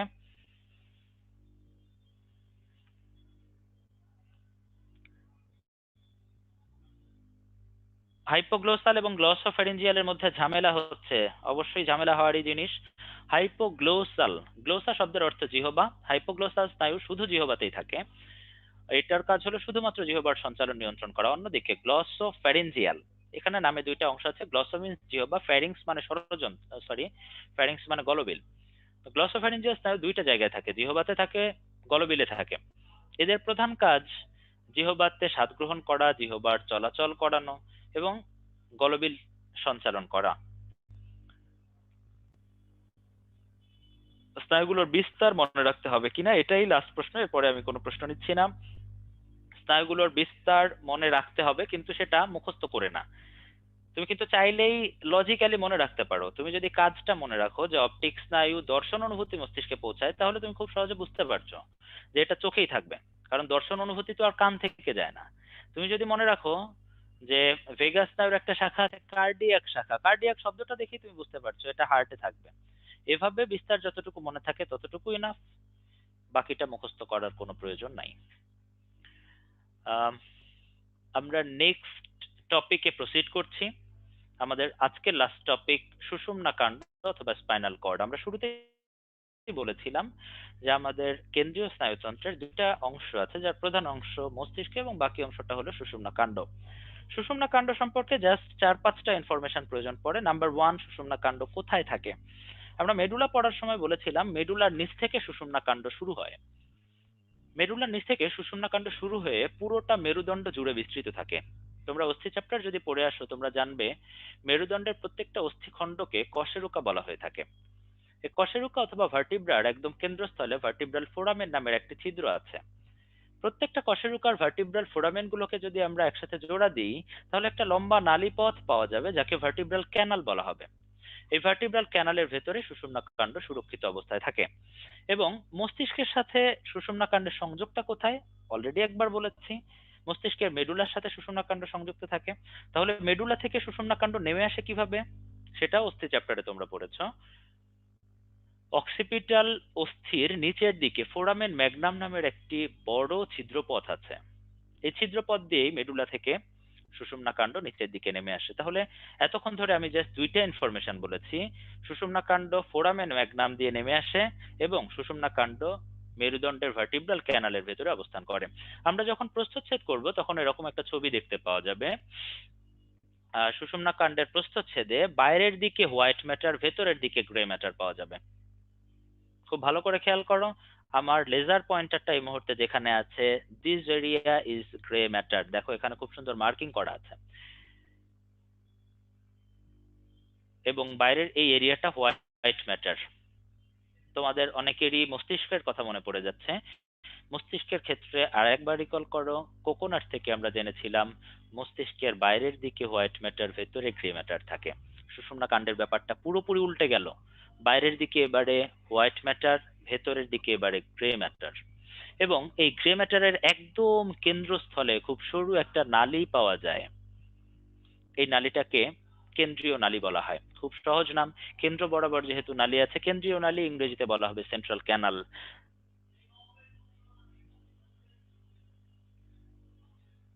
কাজ কি? আজকের লাস্ট পড়া সুষুম্না কাণ্ডের কাজ কি? সুষুম্না কাণ্ড, এটা আগেই বলেছি, আহ কেন্দ্রীয় স্নায়ুতন্ত্রের অ্যাক্সেসরি পার্ট। কেন্দ্রীয় স্নায়ুতন্ত্রের বেসিক পার্ট মূলত মস্তিষ্ক। এটা অ্যাক্সেসরি পার্ট, অর্থাৎ মস্তিষ্ককে তার কাজগুলো করতে বিভিন্নভাবে হেল্প করে। যেমন খুব সহজ, বুড়ো দাদু দৌড়াবে, দাদু দৌড়ানোর জন্য পায়ের পেশি সংকোচন প্রসারণ করতে হবে, কিন্তু পায়ের সাথে তো মস্তিষ্কের সরাসরি কোনো সংযোগ নেই, অথবা মস্তিষ্কের কোনো অংশ তো পায়েও অবস্থান করে না। তাহলে উপায় কি? উপায় হচ্ছে মস্তিষ্ক থেকে সুষুম্না কাণ্ড হয়ে এই নির্দেশটা পায়ের পেশিতে যেতে হবে। এইভাবে সুষুম্না কাণ্ড আমাদের বিভিন্ন কাজে হেল্প করে। তার সাথে আরেকটা স্পেশাল ব্যাপার আছে, সেটা হলো সুষুম্না কাণ্ড বেশ কিছু রিফ্লেক্স কন্ট্রোল করে। রিফ্লেক্স মানে কি? যেটা তুমি চাও বা না চাও ঘটে যাবে। খুব সহজে যদি আমি বলতে চাই, এভাবেই বলা যায়, তুমি চাও বা না চাও যেটা ঘটে যাবে, দ্যাট ইজ কল্ড রিফ্লেক্স। কেমন ব্যাপারটা? ব্যাপারটা হলো তোমার হাঁটুর একটু নিচে, দ্যাট মিন্স প্যাটেলার একটু নিচে যদি আমি কোনো একটা কিছু দিয়ে হালকা করে ট্যাপ করি, হালকা করে আঘাত করি, তুমি চাও বা না চাও, জেগে থাকো বা ঘুমিয়ে থাকো, সজ্ঞানে থাকো অথবা অজ্ঞানে থাকো, তোমার হাঁটুটা অবশ্যই একটা জার্কিং মুভমেন্ট দেবে, তোমার হাঁটুটা অবশ্যই একটা ঝাঁকুনি দেবে। That is called reflex. এরকম যত রিফ্লেক্স আছে আমাদের বডিতে, এই সকল রিফ্লেক্স অথবা প্রতিবর্ত ক্রিয়া সুষুম্না কাণ্ড নিয়ন্ত্রণ করে থাকে। সুষুম্না কাণ্ড সম্পর্কে যদি কোনো প্রশ্ন থাকে আমাকে করতে পারো, chat box open for 1 minute.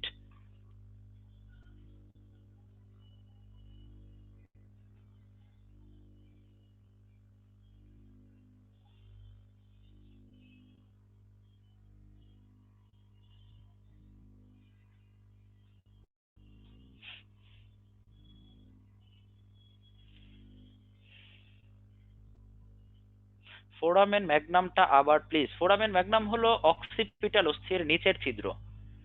কল্পনা করো তোমার অক্সিপিটাল অস্থির কাছাকাছি বসে আছে মেডুলা অবলাঙ্গাটা, সেখান থেকে সুষুম্না কাণ্ড নামতে হবে। নামবে কিভাবে ছিদ্র না থাকলে?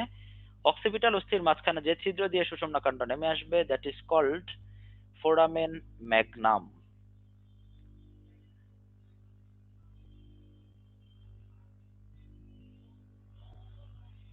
রিফ্লেক্সের এক্সাম্পল চাও?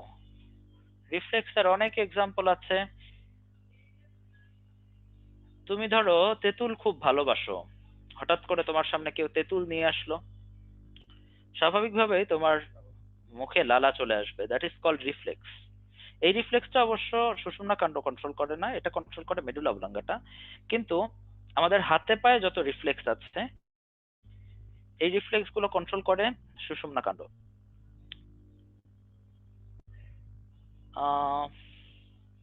কেন্দ্রীয় নালী কি অনেকেই প্রশ্ন করছে। আমি তো বলেছি অলরেডি একবার যে সুষুম্না কাণ্ডের একদম কেন্দ্র বরাবর যে নালীটা আছে, খুব ছোট সরু নালী যে নালীটা দেখতে পাচ্ছি আমরা, এটাই কেন্দ্রীয় নালী।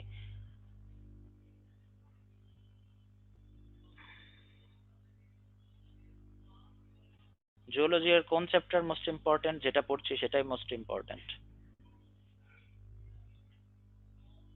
সুরসুরি কোন স্নায়ুর জন্য লাগে?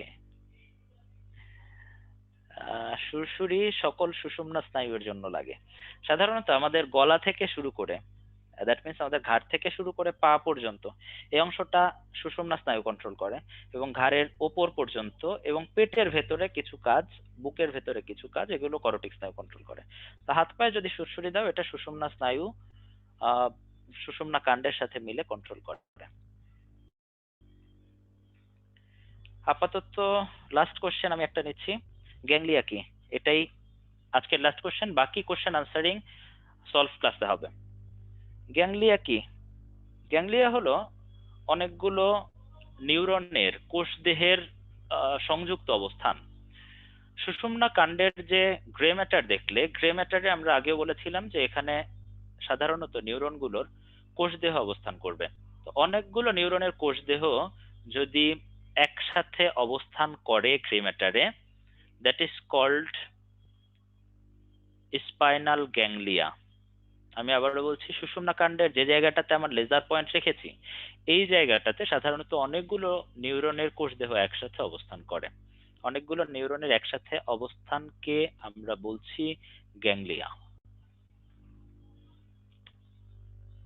থ্যাংক ইউ এভরিওয়ান,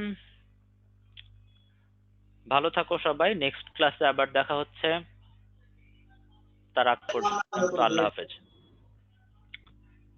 নাজিম ভাই? জি ভাই, আছি আমি। জি, আমি শেষ করলাম, থ্যাংক ইউ।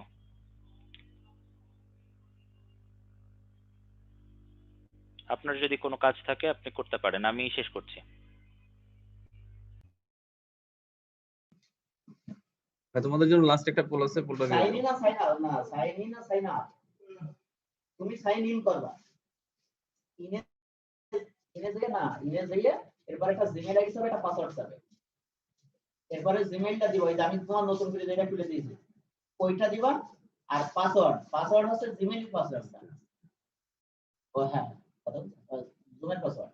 এই যে ওই জুমের পাসওয়ার্ড দেখো, তোমার নামে প্রথম অক্ষর আর দিয়েছি, আর আমার ফোন নাম্বার দিয়ে পরে লাস্টে দিয়েছি। তো ওইটা দিলে এরপরে হচ্ছে তুমি ভিতরে ঢুকে পারবা।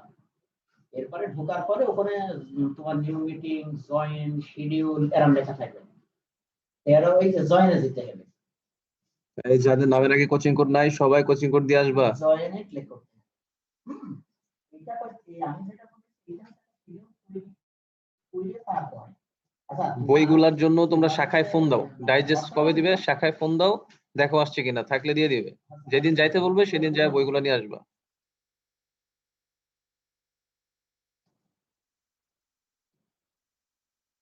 জিকের পিডিএফ পরীক্ষার আগে পাবা।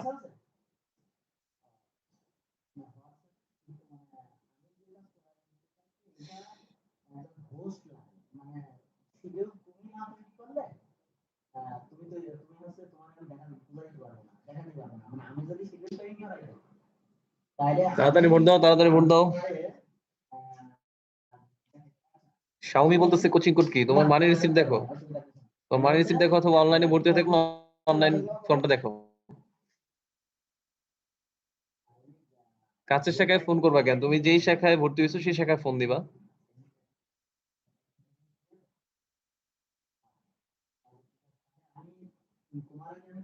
জিকে ইংলিশ কবে ক্লাস হবে? জিকে ইংলিশ ক্লাস হবে ভাইয়া, রুটিন গুলো ফলো করবো। আর সবার জন্য একটা মানে কথা হচ্ছে সবাই রুটিন ফলো করবা। কবে ক্লাস, কবে পরীক্ষা, কবে সলভ ক্লাস, সব রুটিনে লেখা আছে, কোন সময়ে কোনটা, সব জিনিস রুটিনে দেওয়া আছে, ওইভাবে ফলো করবা।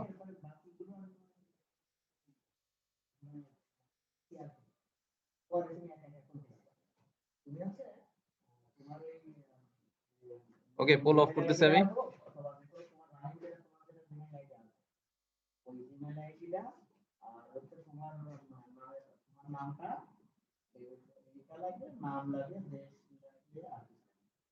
আচ্ছা, না না না, আরেকটা হচ্ছে ইউজার হিসেবে কি কার নাম ব্যবহার করবা?